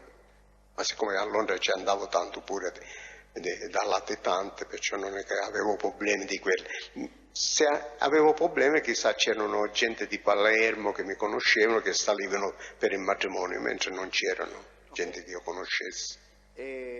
Senta, lei queste persone dove le ha incontrate, in particolare Dell'Utri dove lo ha incontrato? Matrimonio. Matrimonio che vuol dire? Alla cerimonia in chiesa o altrove? Ma prima che entrassimo alla cerimonia là, perché io non facevo sapere dove io andavo a alloggiare a nessuno, certo. A Londra. Poi sapevo la chiesa perché ero il più pratico di tutti gli altri, avevo 6 anni che frequentavo Londra, sapevo girare a Londra, la mattina sapevo dove era e sono arrivato là davanti alla chiesa, vestito già per la cerimonia, diciamo come testimone. C'è stato un qualche episodio particolare che ha caratterizzato questo incontro con Dell'Utri lì davanti alla chiesa? Ma davanti alla chiesa ci siamo affermati principalmente con Teresi, ci siamo appartati perché l'altro non erano cosa nostra, con Teresi potevamo parlare e sapendo che io ero latitante non ci eravamo visti un po' di mesi ci siamo appartati e parliamo un po' di tutto, di Cosa Nostra, di Palermo, di tante cose e mi dice che aveva un'intenzione di combinare nel Genco Cosa Nostra significa farlo entrare in Cosa Nostra, sì. Tanino Cinà aveva un'intenzione e io le dico bene perché Tanino è sempre in mezzo di noi. Ho detto, ah no, mi dicono veramente che volevano far entrare Dell'Utri, non Tanino Cinà, Dell'Utri. E le dico io, tu che ne pensi? Ma Dell'Utri ci ho detto di dov'è, ma è palermitano. Sì, ma è sempre da Palermo, di origine di Caltanissetta, ma perché dico non dovete chiedere, non facciamo sbagli, perché ci sono di questi casi che a volte hanno combinato qualcuno senza fare sapere al suo paese. Dice no, ma ha vissuto sempre a Palermo, e Palermo dove? Perché ci sono zone che se lo volete combinare da voi altri, vedete dove abita, vedete con chi. Dice no, vabbè, frequenta sempre a noi. Ho detto, vedete voi, ma se combinata a Dell'Utri, e che fa? Tanino non lo combinate? O tutte e due o niente, perché Tanino che è quello che ve l'ha presentata, è quello che ci cammina sempre assieme. E ho detto, vedete, comunque fatti vostri, perché Tanino e poi Malaspina, Cruilles, c'ha un fratello che è in Cosa Nostra, Totò, e suo cognato Benedetto Citarda, ecco perché non mi veniva il nome del nipote, Citarda. Ecco. E così abbiamo parlato. Ricorda... Poi lui fa avvicinare Dell'Utri e ci dice, tu lo sai che Franco è latitante e chissà avrebbe di bisogno se viene a Milano. Mi ha voluto dare 2 numeri di telefono e chissà, allora ringraziarlo, lui si è messo a disposizione come il carattere, perché devo dirlo, ha un carattere buono Dell'Utri, per quello che lo vedevo là, come suo carattere si è messo a disposizione, io mi sono conservati i numeri di telefono, però non l'ho mai usati e nemmeno io a Milano avevo dove andare a dormire se avevo bisogno, non ho fatto sapere mai dove io dormo la notte. Ok, e lei questi numeri di telefono se li annotò, li scrisse da qualche parte? Me l'ho scritto un bigliettino così, o me l'ha dato lui, se me l'ha scritto in un pezzettino di carta, ma poi non so che cosa ne ho fatto. Senta, lei ricorda altri dettagli di questo matrimonio? Lei andò anche alla cerimonia, cioè al trattenimento del matrimonio? Sì, ma poi sono entrato in chiesa, visto che dovevo fare, come si suol dire, il testimone d'anello, siamo entrati sia io sia Terese, siamo stati all'altare. Quando è finito la chiesa ci siamo spostati dove c'era questo trattenimento che era a Piccadilly, vicino Piccadilly, che c'è ancora mi sembra che c'è un grande salone di trattenimento. E lì lei... Siamo stati là. E nel tavolo dove ci siamo seduti noi eravamo una 7-8 e nel tavolo accanto a me c'era pure Dell'Utri, Lillo Adamo e Terese, tutte quelle che qualche altro avvocato che lavorava là di Dell'Utri e scusatemi, di Jim Favoci. Insomma, un sacco di gente, c'era un tavolo rotondo, eravamo seduti là e conversavamo, anche... si scherzava, poi sapendo che Lillo Adamo era innamorato di Bontate, che lo vedeva come un dio, va bene, e con Teresa ci siamo messi d'accordo e io dicevo ma che è un cafone, un giardiniere, uno di campagna, e l'Adamo non sapeva chi ero io, dice ma come si permette questo? Va bene, si scherzava, va bene. Cioè, c'è un barone, così, un barone di campagna che per incretate, e insomma si scherzava così con l'Adamo. Poi c'è stato, e poi quando, non mi ricordo più, finita la cerimonia ci siamo salutate con Dell'Utri. Poi... Senta, e il dottore De Luca era pure lì al tavolo con voi? Avevo io De Luca come medico e come un bravo ragazzo. Come medico di più. Sì, sì, no, volevo sapere se era pure lui al tavolo durante quel trattenimento. Sì, sì. Senta, lei sa se De Luca conosceva intanto gli altri commensali, se conosceva Dell'Utri, se conosceva Lillo Adamo, Teresi? L'Adamo sì, mi sembra. Poi si frequentava con Jimmy Fauci quando veniva a Palermo, giravano, Tanino si conoscevano, erano amici. Però se conosceva Dell'Utri bene non lo so. Ma lo conosceva come Dell'Utri. Se lo conoscesse con amicizia, non lo so, ma lo conosceva che era Dell'Utri là. Ah, ok. Lei sa se il dottore De Luca avesse conosciuto Vittorio Mangano? Sì, abbastanza. Lo conosceva quasi meglio di me. Io lo conoscevo come Cosa Nostra, ma non l'avevo mai frequentato. Mentre De Luca mi sembra che si frequentassero. Sa spiegare l'origine di questa conoscenza? Sì. Ma se si conoscessero non lo so, perché mi sembra che De Luca frequentava un ospedale che c'è in via Regione Siciliana che si chiama un ospedale, una clinica, prima era privata, non lo so, vicino a via... come si chiama? Mi sfugge come si chiama, è un ospedale che ci operava pure ogni tanto il mio consigliere di Cosa Nostra, Vassallo. Sì.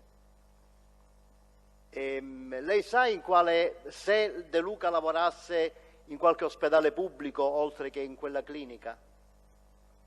Certo che lo so, perché con De Luca poi ci siamo frequentati, mi veniva a trovare a Castello, so che era la clinica vascolare, clinica chirurgica vascolare, col professore Bosio. Ho capito. Lei sa se Mangano era stato ricoverato presso quell'ospedale? Ecco perché l'amicizia l'aveva con Mangano, perché forse era stato ricoverato là e avevano fatto amicizia. Senta, ricorda se c'era qualche altra persona che lei già in passato ha nominato a quel matrimonio, che veniva da Palermo o comunque da lei indicato come persone che lavoravano per Jimmy Fauci? Monteleone che lavorava là, o Luciani.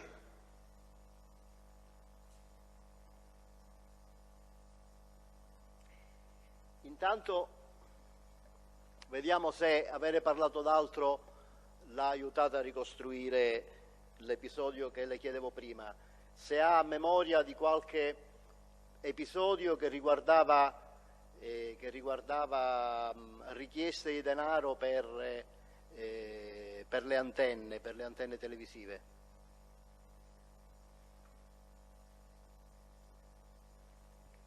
Ricordo, mi creda proprio procuratore. Che già parte come suggestiva la domanda, Presidente. Vabbè, tanto non ricordo. Prendiamo atto e ribadisce che non ricorda e quindi la questione è superata.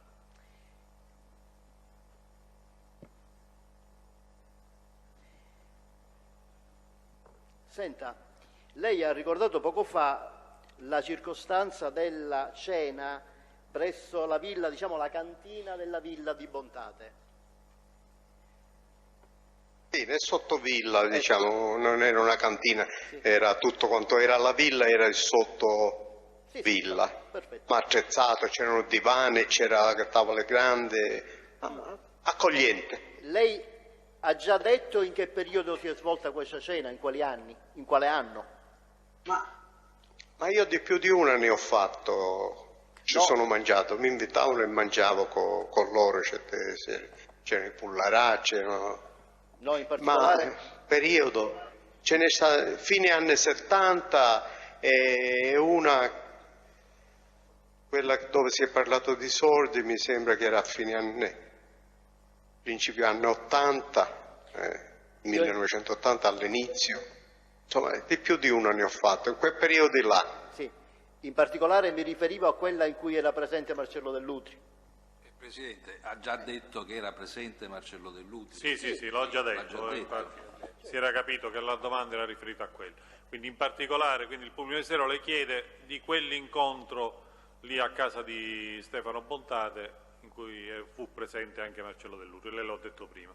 Ricorda in quale periodo è avvenuto? Riesce a collocarlo questo episodio? Ma nel periodo che ho detto, ma mi ricordo solo una volta, ma non c'era solo Dell'Utri, che non era cosa nostra, ma c'erano pure un giornalista, c'erano tanti. Sì, l'aveva già detto questo, l'aveva precisato, il pubblico ministero l'ha chiesto adesso se lei ricorda un po' meglio quando è avvenuto questo incontro, questa occasione. Siccome ne ho avuto di più di uno, va bene, là incontri ci andavano, non so in quale l'ho visto, se era quello del 78, 79, anzi 80, all'inizio 80, perché poi c'è quella che abbiamo parlato di soldi che voleva che investisse soldi. Ma mi scusi, la cena in cui lei ha parlato di soldi dell'investimento con Bontate è diversa da quella in cui era presente Dell'Utri? Quella con Bontate era una cosa a parte che abbiamo parlato tutte e due, non c'erano altra gente erano più lontane perché lui sempre aveva della famiglia di Cosa Nostra. Io e lui abbiamo parlato di questo, no, Dell'Utri non c'era presente. Non c'era presente a questa discussione dei soldi o non era presente a quella cena? Non era presente al discorso dei soldi. Quindi, se ho capito bene, perché comunque me lo confermi, se la cena nella quale lei ha parlato da solo dell'investimento di 500 milioni con Bontate è la stessa occasione della cena in cui era presente Dell'Utri. No, Presidente. Non mi posso ricordare, non posso precisare, mi scusi signor procuratore, però che vuole, c'era gente là, noi abbiamo parlato a parte, non so se era in quella o era in quella prima. Ho capito. Non è solo l'età, è che sono passati 40 anni quasi. D'accordo.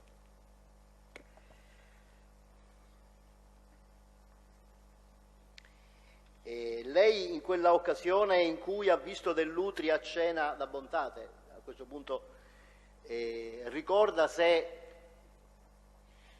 con Dell'Utri e con altri, per esempio con Cinà o altri, si è parlato di affari analoghi a quelli di cui si era parlato con Berlusconi, di edilizia e altro?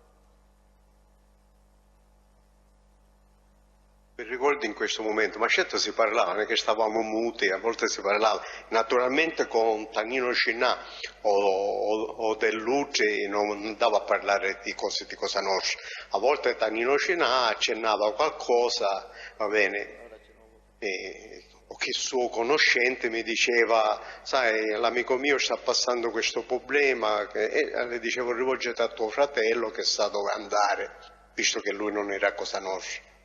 Va bene, rivolgiti a tuo fratello, chiede a Teresi, perché Tannino Cinà aveva preso un'affezione con me, come si suol dire, qualsiasi cosa mi veniva a chiedere, o perché io ero più disponibile verso di lui. Però non mi posso ricordare tutti i discorsi che si potevano fare. È chiaro.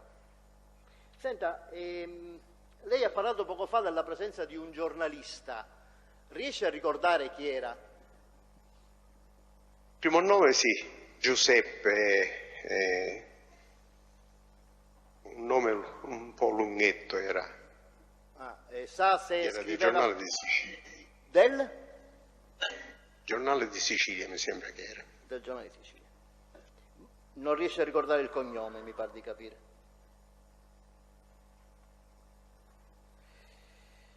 Mi viene in questo minuto. Giuseppe mi viene perché si davano del tu con bontà. Ma lo può descrivere fisicamente? Non mi è arrivato la parola, visto che parlava lei, ma non è arrivata qua. Dicevo, ha un ricordo da poterlo descrivere fisicamente, come era fatto?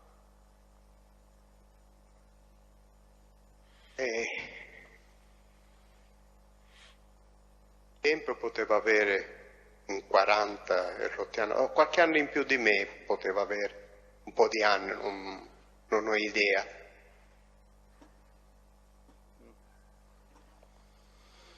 Va bene. Non c'è una figura precisa. Quando abbiamo cominciato a parlare dei suoi incontri... Mi sembra che poi a questo è andato a finire a scrivere per sport. Scriveva sullo sport. Quindi si occupava di cronaca, in un secondo momento si è occupato di cronaca sportiva? Sì. Ma sempre per il Giornale di Sicilia? Non l'ho seguito più poi. Va bene. Dicevo, quando lei poco fa, quando abbiamo cominciato a parlare delle occasioni di incontro con Dell'Utri, ha menzionato naturalmente quello di Milano, quello del matrimonio Fauci, e poi ha parlato di altri incontri genericamente, se ho capito bene, sempre presso Cinà, presso il negozio di Cinà, è così? E quello che mi ricordo poi, che è stato nel 1980, che era al negozio di Cinà e ci siamo andati a prendere il caffè nel bar che c'era all'angolo di Via Libertà. E poi ci sono Questo stati... era quello dell'80. Ma io non avevo appuntamento con Dell'Utri, io avevo appuntamento con persone là da Tanino, perché avevo un appuntamento, mi ricordo, con Michalizzi e Salvatore, sì. Va bene. Vado all'appuntamento, là ci siamo visti là davanti e trovo a Michalizzi con altre persone e c'era Tanino e c'era Dell'Utri. Chi era Michalizzi? Ci siamo andati a prendere un caffè, però non è che ho discusso con Dell'Utri, io poi con Michalizzi ci siamo appartati, non mi ricordo cosa mi doveva dire e basta. Vuole precisare chi era Michalizzi? Michalizzi era il sottocapo del mandamento di Partanna Mondello, vice di Saro Riccoboni. Ricorda, lei ha detto con altre persone con Michalizzi, chi erano queste altre persone che erano con Michalizzi? Se lo ricorda? Uno era da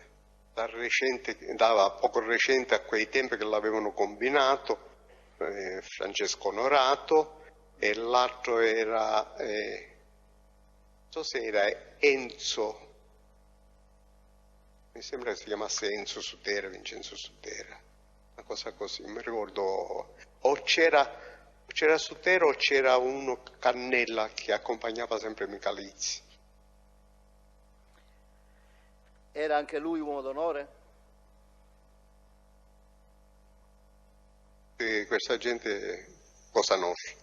All'infuori di Tanino Cinà e Dell'Utri fino a quel momento. Sì. Ma Dell'Utri conosceva Totuccio Michalizzi? O gli è stato presentato lì? Cinà sì. No, Tanino Cinà conosceva Michalizzi, altrimenti io non avrei dato appuntamento là. No, certo, la domanda era se anche Dell'Utri conosceva Michalizzi? Non lo so perché l'ho trovati là, se si conoscevano di prima non lo so, non l'ho visti arrivare che magari presentava, l'ho trovati là io. Sì. Senta,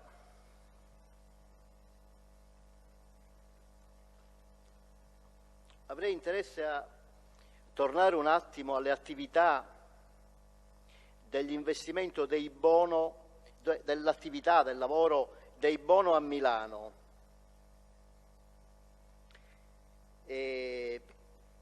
Esattamente che tipo di attività svolgevano i Bono lì a Milano? Poco fa l'ho detto, mi sembra, che ho detto che sia specialmente Alfredo con suo fratello e tutta la famiglia investivano con i navi di sigarette già da 1970 in poi, con Michele Zazza e tutte. Investivano come investivamo tutti, che potevamo mettere quote sia nei sigarette, sia poi si è cominciato a fare nave di hashish oppure di eroina, e poi avevano qualche attività che erano intime con impresari. Aveva due grossi impresari, Pippo Bono, che uno mi sembra che aveva hotel addirittura, 2 o 3 hotel, anche a Roma ne aveva, e questo era proprio intimo con lui, qualche altro. E come si E chiamava? poi non so che cosa hanno avuto questi dei problemi, vedi, perché avevano pulito soldi e cose. Uno è andato a finire latitante in Venezuela, l'abbiamo affidato ai Caruane, Contreras che erano là. Insomma, c'era uno di questi che aveva avuto problemi, il latitante se n'era andato là quando si è scoperto tante cose. Lei ricorda i nomi di questi 2 importanti imprenditori milanesi con cui Bono lavoravano? Periodo mi ricordavo, sono passati tanti anni. Ricorda il nome di Virgilio? Presidente, c'è opposizione a questo tipo di domanda. Io capisco la difficoltà del pubblico. Allora, ha già risposto, tanto che non lo ricorda, quindi se a questo punto però gli chiediamo... suggerire anche i nomi mi sembra un po' troppo. Ovviamente sarà valutato Sì, nei termini. Allora, quindi di lei conosce Vigilio, un sì. imprenditore di nome Virgilio? Sì. E chi è? Di Vigilio. Uno era Di Vigilio, l'altro pure ha un nome facile, un cognome, che avevo conosciuto pure di presenza là con Pippo Bono al ristorante. Senta, lei conosce Pasquale Contreras?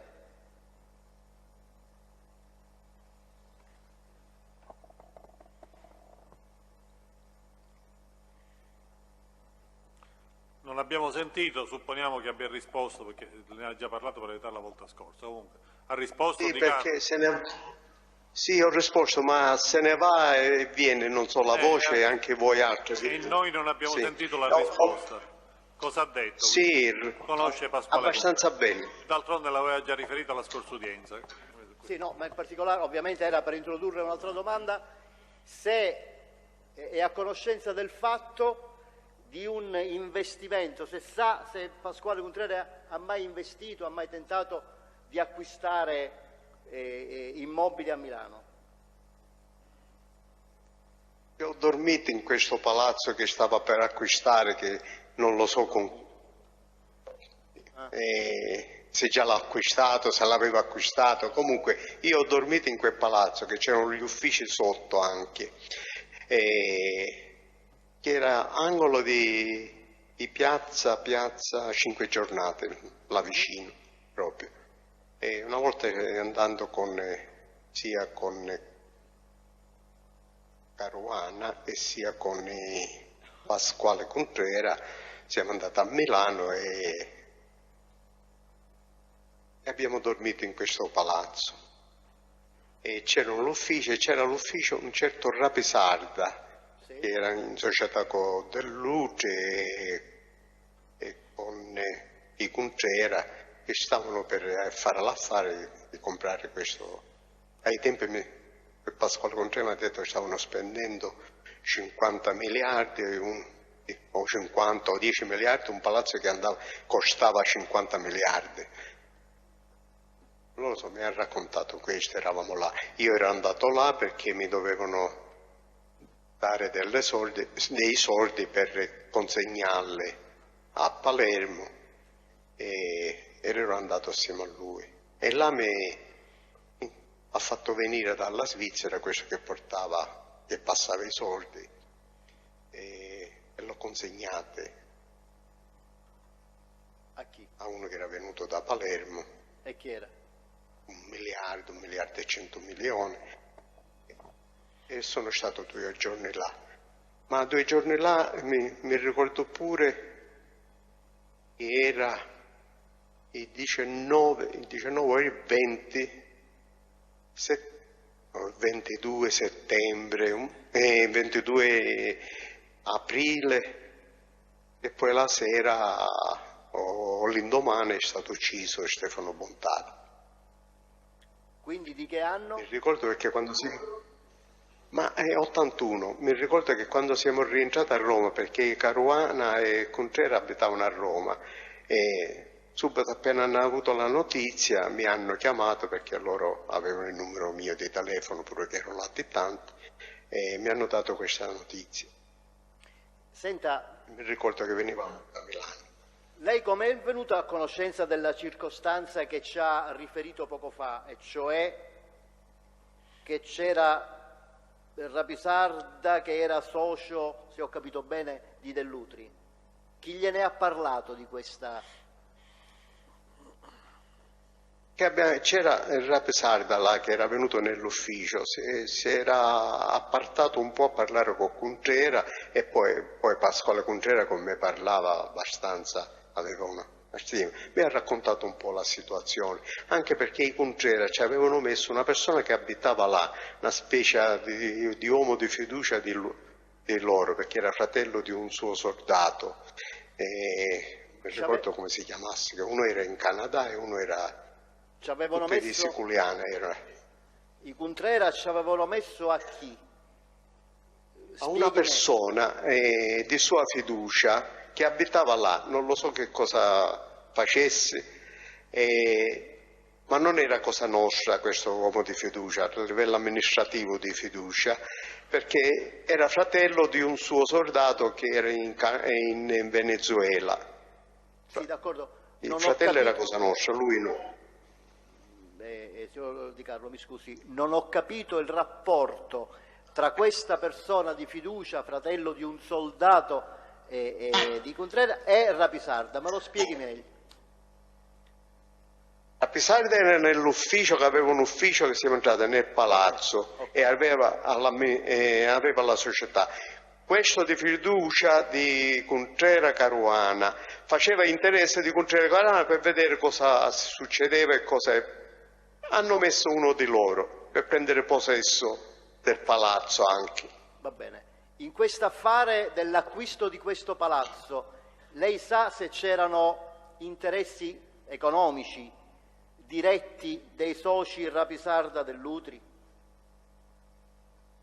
Quello che mi ha detto Pasquale, erano tutti in società.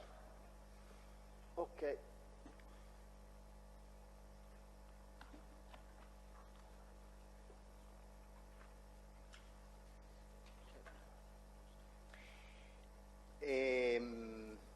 Io credo che questa parte sia conclusa. Lei poco fa, quando si era creato l'equivoco... Signor Presidente? Sì, ascoltiamo. Mi scusi se interrompo il dottore. L'imputato si sta allontanando per dei bisogni personali. Va bene. Sta facendo la rinuncia per 10 minuti, diciamo. Va bene, prendiamo atto. Dicevo prima... All'inizio, quando sono intervenuto io, signor Di Carlo, si era creato l'equivoco del nominativo Gaetano Cinà, Antonino Cinà, e lei spontaneamente ha detto conosco anche il dottore Cinà. Ecco, vuole riferire alla Corte come lo conosce, quando lo ha conosciuto, che cosa ci può dire dei suoi rapporti con il dottore Cinà? Conosco il dottore Cinà dall'inizio anni 70 proprio. Era 1970, comunque era presentato come cosa nostra. Da chi? conosco la storia di Antonino Cinà, dottore Cinà, la sua carriera medico, che era un bravo medico, era nella famiglia di San Lorenzo. Ai tempi la famiglia di San Lorenzo era retta dalla Filippo Giacalone e una brava persona, un bravo medico, una persona educatissima, perché l'ho incontrato qualche volta. E poi negli anni 70 mi sono interessato di parlare col professore Morello, che era il suo primario, perché questo professore Morello aveva un suo carattere, come tutti i professori primari, mi dicono sempre i medici, e a volte lo maltrattava. Questo professore Morello era intimo con il senatore Greco, Salvatore Greco, chiamiamolo senatore, era come soprannome. E siccome tante volte ci avevo mangiato assieme in casa di Michele Greco oppure in casa di Andrea Vassallo, medico, ortopedico, avevo mangiato là anche, eravamo amici come famiglia personale. E allora mi è venuto spontaneo di raccomandare di non esagerare col dottore Cinà, perché tutte lo volevamo bene, non ci potevo dire altre cose. Questo mi ricordo di Cinà, ma era un buon ricordo, una persona educatissima, rispettosa. Questo è quello che mi ricordo io. Sapevo cosa c'era successo quando era ancora studente, che nella sua famiglia proprio fra parenti si erano uccise. Forse un zio aveva ucciso a suo padre, lui aveva sparato e aveva ucciso lo zio. Insomma, cose familiari, va bene, ai tempi era studente. Sapevo la sua storia e cose, però di altre cose... non ci ha precisato chi glielo ha presentato come uomo d'onore? Con tutti i centinaia o non so, migliaia, con una vita che ho fatto che mi posso ricordare. Qualcuno sempre che lo conosce come Cosa Nostra, certo. Va bene. O sì. Pippo Gambino, che era il suo idolo, o Totuccio, insomma, gente che lo frequentava, che comunque era della nostra corrente, perché lui nella sua famiglia stesso, pur essendo, come dire, Totuccio specifichi, mandamento di Partana Mondello.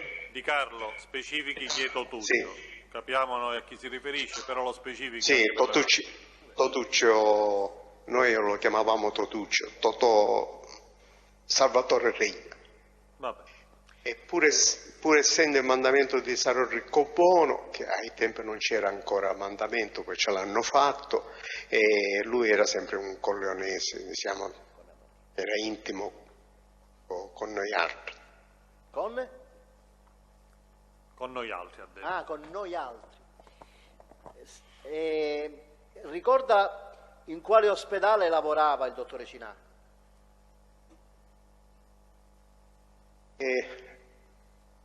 Non mi viene la frase, comunque per la testa, come viene chiamata? Chirurgia, problemi nella mente, diciamo nella testa. Non glielo voglio suggerire, ma è abbastanza chiaro. Abbiamo capito. Sì. Non ha importanza. Senti, lei mi dice, ovviamente se ne è a conoscenza, anche se già l'ha accennato, com'erano i rapporti personali tra Cinà e Riina e Salvatore Riina? A parte con Reina, se non si era intimi, va bene, con lui avevo un rapporto personale, per qualsiasi problema medico si rivolgeva a lui, e poi lui cercava altri specialisti o altre cose se aveva di bisogno. Ma lei sa se il dottore Cinà in primo impatto, a meno che non era, come si chiama, di ortopedia, perché io ho dovuto fare diventare Cosa Nostra Andrea Vassallo, perché l'ho combinato io, perché tutti andavano da Andrea Vassallo a volere certificati, a volere falsi o vere o meno, per non mandarlo in galera l'ho fatto diventare Cosa Nostra, così qualsiasi cosa ce lo dovevano dire. Va bene? Perché la gente abusa quando c'è una conoscenza, c'è uno disponibile. Poverino si è trovato tante volte in difficoltà e a questo punto allora è meglio che lo combino e così. Questo riguardava Vassallo. Sì, e lo stesso era per dire che non era una specializzazione specifica, che non c'era un medico di Cosa Nostra, qualsiasi cosa si rivolgeva a Antonino Cinà per vedere se conoscesse altri medici o meno, sì, se c'era un punto. Lei sa se c'erano, che rapporti personali c'erano tra il dottore Cinà e Bernardo Provenzano? Con Bernardo Provenzano l'ho visto pochi, ci è capitato pure vederlo, ma i rapporti devono essere buoni. Tra noi altra stessa corrente eravamo abbastanza, come dire, abbastanza uniti.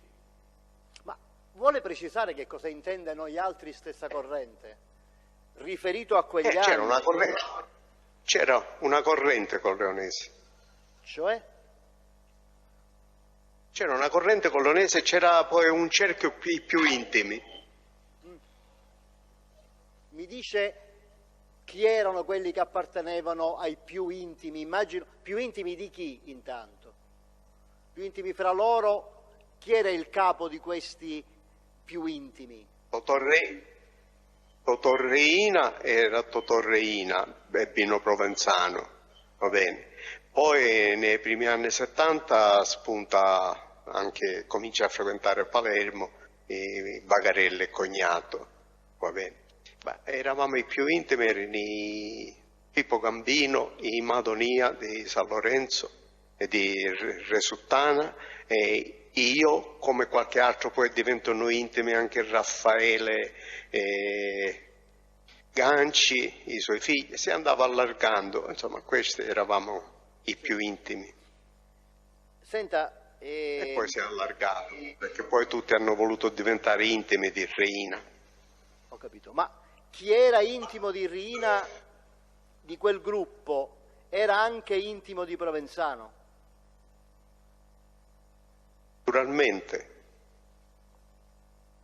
Naturalmente erano due caratteri differenti, bisognava chi le frequentava sapere distinguere, però come trattamento uno ci mancherebbe altro, le trattava sempre bene. Ho capito, quindi i rapporti di Cinà con Riina e Provenzano erano, diciamo, più intimo con Reina. Più intimo con Riina. Va bene. Senta, sa se c'erano rapporti, se si conoscevano Cinà, il dottore Cinà e Vito Ciancimino?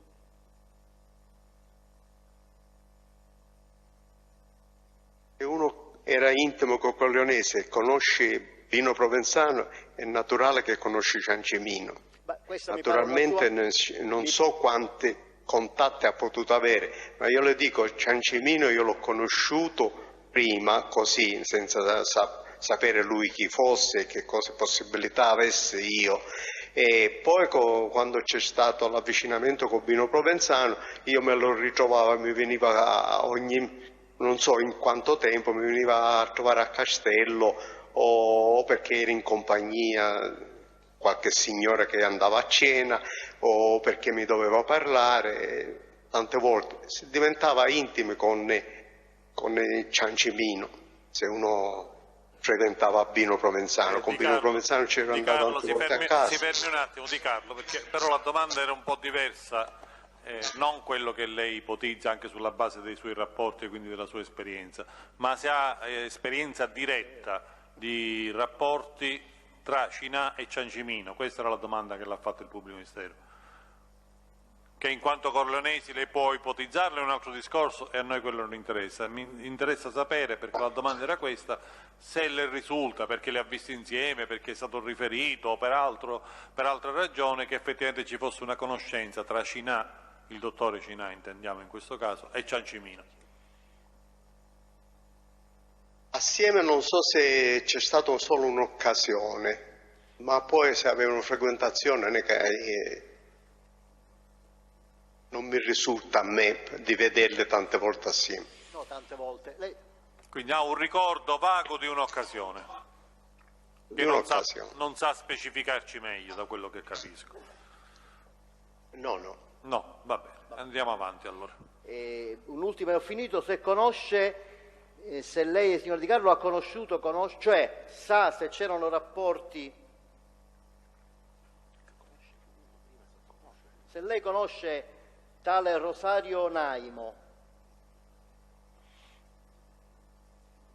Sì, che lo conosco, di una vita, di quando era minorenne. Chi è? Mi ha sentito? Sì, abbiamo sentito. Volevo qualche dettaglio in più.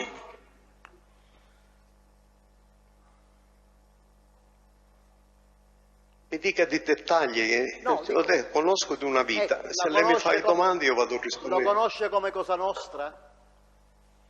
Sì, che lo conosco come Cosa Nostra.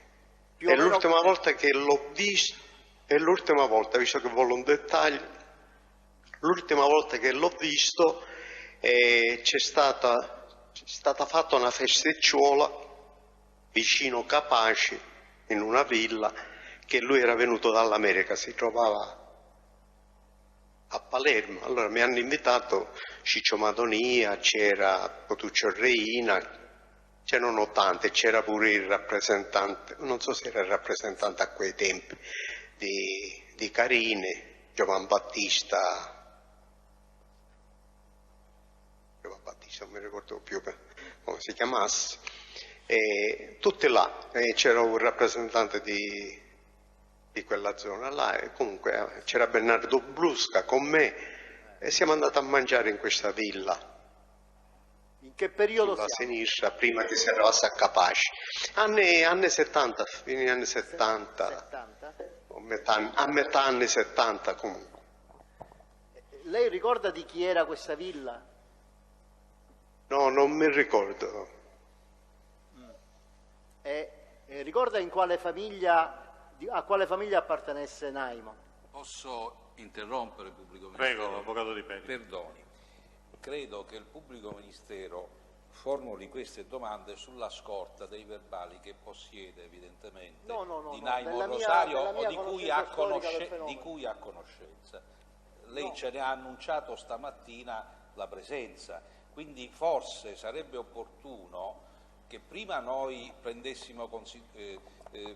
potessimo vedere questi verbali di Naimo. Questi però, avvocato Di Pelli, sono domande di carattere generale su una persona che risulta, per quello che ci sta dicendo adesso, appartenere a Cosa Nostra. Quindi, come sono state fatte domande su altri soggetti appartenenti a Cosa Nostra, credo che sia pertinente nell'articolato e rientri nell'articolato anche la domanda. Se poi dovesse entrare su questioni più specifiche, evidentemente ritorneremo sulla decisione, ma al momento le domande di carattere generale su Naimo credo che possiamo sicuramente ammetterle. Mi ha insospettito la domanda di chi fosse la villa. No, ma la villa però, atto della sua... La villa, di questa villa non ha parlato il pubblico ministero per primo, scusatemi, della villa non ha parlato il pubblico ministero, ma ha parlato Di Carlo. Vabbè, però certo, io devo precisare. L'input proviene da Di Carlo, che ci ha parlato di una villa. Se a questo punto, quindi la domanda sicuramente può essere ammessa e può essere consentita. Quindi Di Carlo, può precisare di chi era questa villa a cui ha fatto riferimento? No, l'avevamo superato. L'aveva superato? Sì, la domanda era, credo l'ultima prima dell'interruzione, a quale famiglia mafiosa apparteneva Naimo. Allora, questo sicuramente lo possiamo chiedere pure. Di Carlo, sa? Resultana, appartenenza a Resultana, però posso fare anche uno sbaglio e può essere San Lorenzo, però Resultana è più sicuro. Ma siccome c'è stato poi un periodo che o San Lorenzo o Resultana, dopo la morte di quelli che rappresentavano San Lorenzo, sembrava tutta una famiglia, ma mi sembra Resultana. Ricorda chi era il capo della famiglia di Resuttana all'epoca? Francesco Madonia, Ciccio Madonia. Mentre a San Lorenzo c'era, come ho detto poco fa, Filippo Giacalone. Vabbè, questo poi ricorda se ci sono stati mutamenti nell'assetto della famiglia di Resuttana e del mandamento di San Lorenzo? Ma nei primi mesi del 78, mi sembra primi mesi del 78, se non è dicembre 77, a Resuttana si c'è fatto il mandamento, a Ciccio Madonia. Sì. Mentre San Lorenzo apparteneva sempre a Partanna Nondello in quel periodo. Si è fatto il mandamento a Ciccio Madonia, si è fatto il mandamento negli stessi giorni proprio a Pippo Calò, perché apparteneva da Stefano Pontati, si è fatto il mandamento a Pippo Calò. Questi due mandamenti sono nati assieme. Poco fa lei, accennando alla festicciona, l'ultima volta che ha visto Saronaimo, ha parlato di una festa fatta in questa villa dalle parti di Carini, mi pare, di Capaci. Capace, prima di Capace, sulla sinistra, in questa campagna. Perfetto. Credo di avere sentito che era una festa proprio per Saronaimo, che era venuto in Italia, non lo so. Sa dire da dove? Sì, veniva all'America, e visto che si trovava a Palermo, ci è organizzata di farci una festicciola, mangiare assieme e così. Lei sa dire di quali affari? Ma io lo conoscevo da ragazzo. Non abbiamo sentito, scusi Di Carlo. Io lo conoscevo già da ragazzo, sì, va bene, prima. E poi prima che se ne andasse in America me l'avevano presentato come Cosa Nostra e poi tanti anni non l'ho visto più e poi in questa occasione l'ho visto. Sa dire di quali affari, se si occupava di affari illeciti, Naimo? Ah no, non lo so in America, va bene. E qua? Con me non ha avuto rapporti di affari, perciò con la sua famiglia, ma non è capitato discuterne, perciò non lo so. Ho capito. Va bene, io non ho altre domande, grazie. Semmai su questo, per completare l'argomento, ma era solo Naimo in quell'occasione o c'erano altre persone che lo accompagnavano?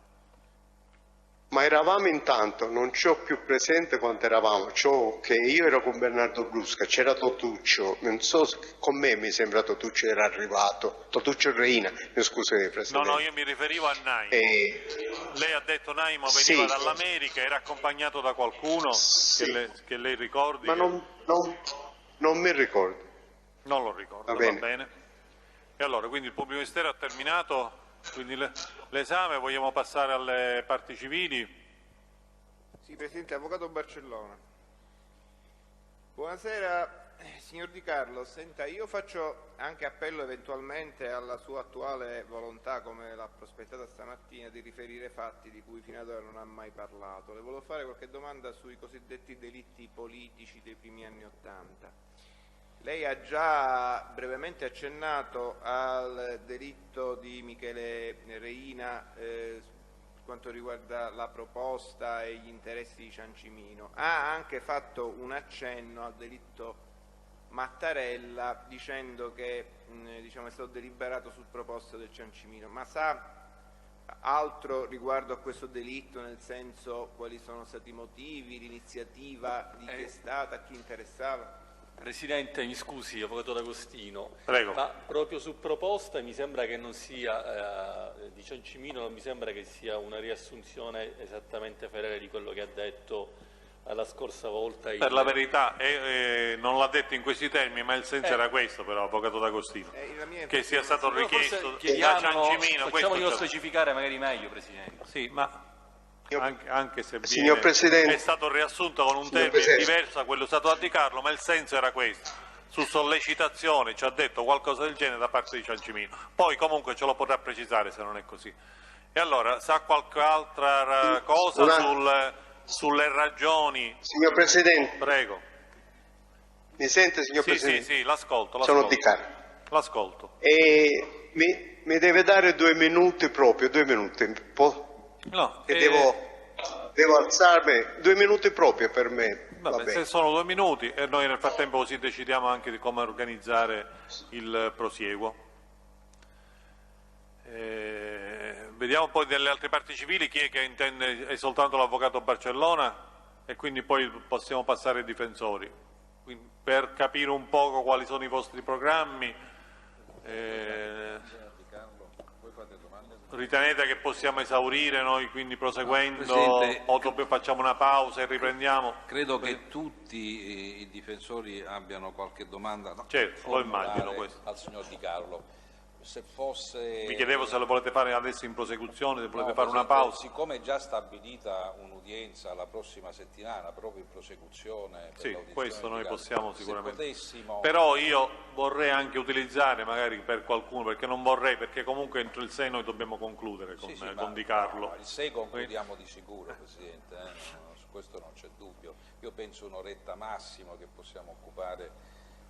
Un'oretta e mezza e possiamo occupare la prossima settimana. Va bene, su questo allora ora sentiremo anche il pubblico ministero su questo, però quantomeno le parti civili adesso le completiamo e poi vediamo per il prosieguo. Vediamo appena Di Carlo è pronto, ce lo fa sapere.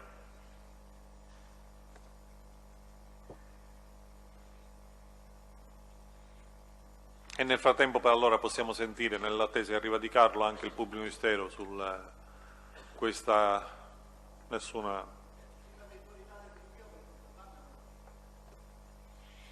va bene, quindi possiamo allora, se siamo tutti d'accordo, se siete voi innanzitutto tutti d'accordo, differirlo con, ve lo dico sin da adesso, noi poi il 6 continuiamo ad oltranza perché il 6 dobbiamo concludere con Di Carlo comunque, no, altre udienze non ne faremo, questa era già programmata e la possiamo sicuramente fare.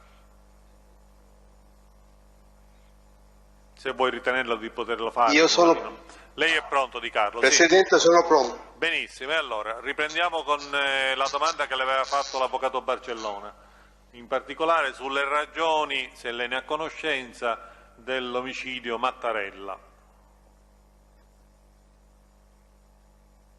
Aveva detto Reina prima, mi sembra. No, la domanda che le ha fatto poi era Mattarella, ha parlato anche di Reina, lei ne ha parlato la volta scorsa, oggi le viene chiesto un ulteriore sforzo da parte dell'avvocato Barcellona con riguardo all'omicidio Mattarella. Presidente, Mattarella è morto perché era in lotta contro Cosa Nostra, contro la mafia, come le cose andavano a Palermo, contro Ciancimino. E Ciancimino tanto ci ha messo del suo per convincere a Bernardo Provenzano di chiedere alla Commissione di poter uccidere. Ci ha messo del suo perché in Mattarella, sapendo tutti gli enti locali che erano nelle mani di Ciancimino, aveva fatto pressione anche a Roma, nel ministro, non so se dell'interno ai tempi, che non mi ricordo come si chiama, ma era un ministro di origine di Pavia, di là, era fatto sia ministro di Grazia e Giustizia sia ministro dell'interno, mi sembra. E il ministro dell'interno aveva fatto pressione alla procura di Palermo, che c'era Paino a quei tempi, naturalmente cercavano di fare pressione su questa situazione e il procuratore Paino era intimo con Nino Salvo e si era confidato dicendoci la situazione, ma Paino non sapeva chi era Nino Salvo, lo vedeva come un amico, grande imprenditore, non pensando che quella era Cosa Nostra, è venuto a riferire. Venendo a riferire questo, si è cominciato a dare più senso di cosa chiedeva Provenzano. E di là alla commissione hanno dato carta bianca di poter eliminare il presidente Mattarella. Beh, quindi tutte motivazioni interne. Questo è tutto il retro, ma era per gli enti locali perché spadroneggiava solamente il Ciancimino. Già aveva eliminato il suo rivale che voleva la metà di gestire l'ente locale, che era Michele Reina, l'aveva fatto eliminare, e poi c'è stata la pressione su Mattarella, il Santo Mattarella. Sì, quindi motivazioni interne a Cosa Nostra. Per quanto riguarda invece l'omicidio di Pio La Torre, lei, ovviamente faccio riferimento non alla fase deliberativa o esecutiva per cui ci sono già sentenze passate in giudicato, io le chiedo solo se lei ha notizie riguardo ai motivi e alle iniziative e agli interessi legati a questi omicidi. Poi quello, per quello che ho saputo e che se ne parlava, perché aveva proposto, lottava contro Cosa Nostra, contro la mafia come la chiamavano, lottava contro Cosa Nostra e aveva proposto delle leggi che aveva presentato. Tutte le cose che si presentavano si sapeva perché noi avevamo i politici anche o affiliati o quelle che c'era un'amicizia e venivano a raccontarlo, poi i Salvo sapevano tutto, erano Cosa Nostra, e si sapeva che Pio La Torre faceva pressione. Ho capito. E per quanto riguarda l'omicidio dalla Chiesa? L'omicidio della Chiesa, la propaganda che ci facevano sia le medie e tutto, che doveva venire a distruggere la mafia, va bene, e che avevano mandato il grande eroe dei terroristi, che aveva distrutto i terroristi. C'erano i fanatici ai tempi nell'82, 81-82, in guerra aperta, c'erano i fanatici, per quello che mi dicevano, tutti i giovani in Madonia, Pinochetto Greco e tutti andavano cercando di fare rumore quando tutta la nazione ne parlava, oppure tutto il mondo, perché a livello della Chiesa ne ha parlato tutta l'Europa e tutti. Questo è quello che io ho saputo e sapevo, discutendo così. Quando hanno cominciato, tanta gente di Cosa Nostra che avevano i piedi per terra, che dicevano stanno impazzendo. Ho capito. Senta, lei in altro procedimento ha accennato a una riunione della Commissione provinciale riguardo il sequestro Moro. Ci vuole spiegare esattamente di che cosa si è trattato e per quale motivo c'è stata, se c'è stata questa riunione per il sequestro Moro? Il processo Moro è stato nel 78, se non sbaglio. Sì. E evidentemente parliamo dell'omicidio Moro. Sequestro. Prima sequestro, mi sembra. E mi ricordo che c'è stato subito un movimento per vedere se potevano fare qualcosa, se i politici ci interessava.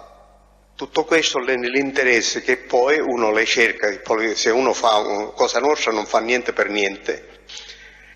Una volta che si interessavano e avrebbero risolto il problema,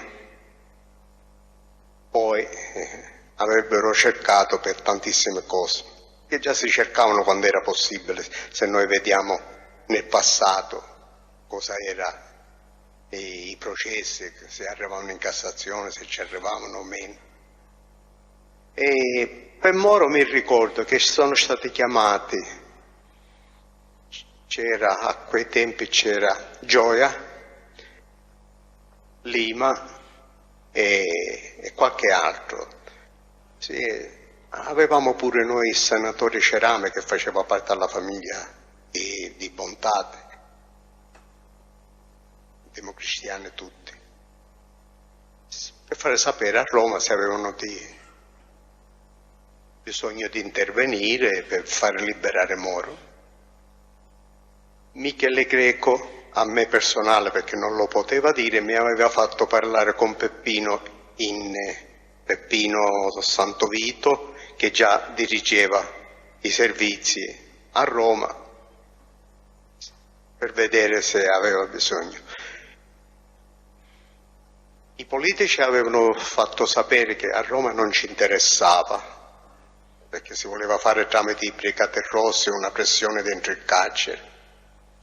Ma quando io parlo con il generale Santovito mi dice è la cosa più complicata, è un'altra situazione, mi ringrazia a Michele Greco e a tutti, è un'altra cosa, per un giorno ti spiegherò. Questo è il risultato, interessamento. Ho capito, va bene, grazie, nessun'altra domanda. Che si è avuto. Allora, ci sono altre domande dalle parti civili? Mi pare di no. Quindi tranne che qualche difensore non intende anticiparlo ad oggi, ci aggiorniamo allora alla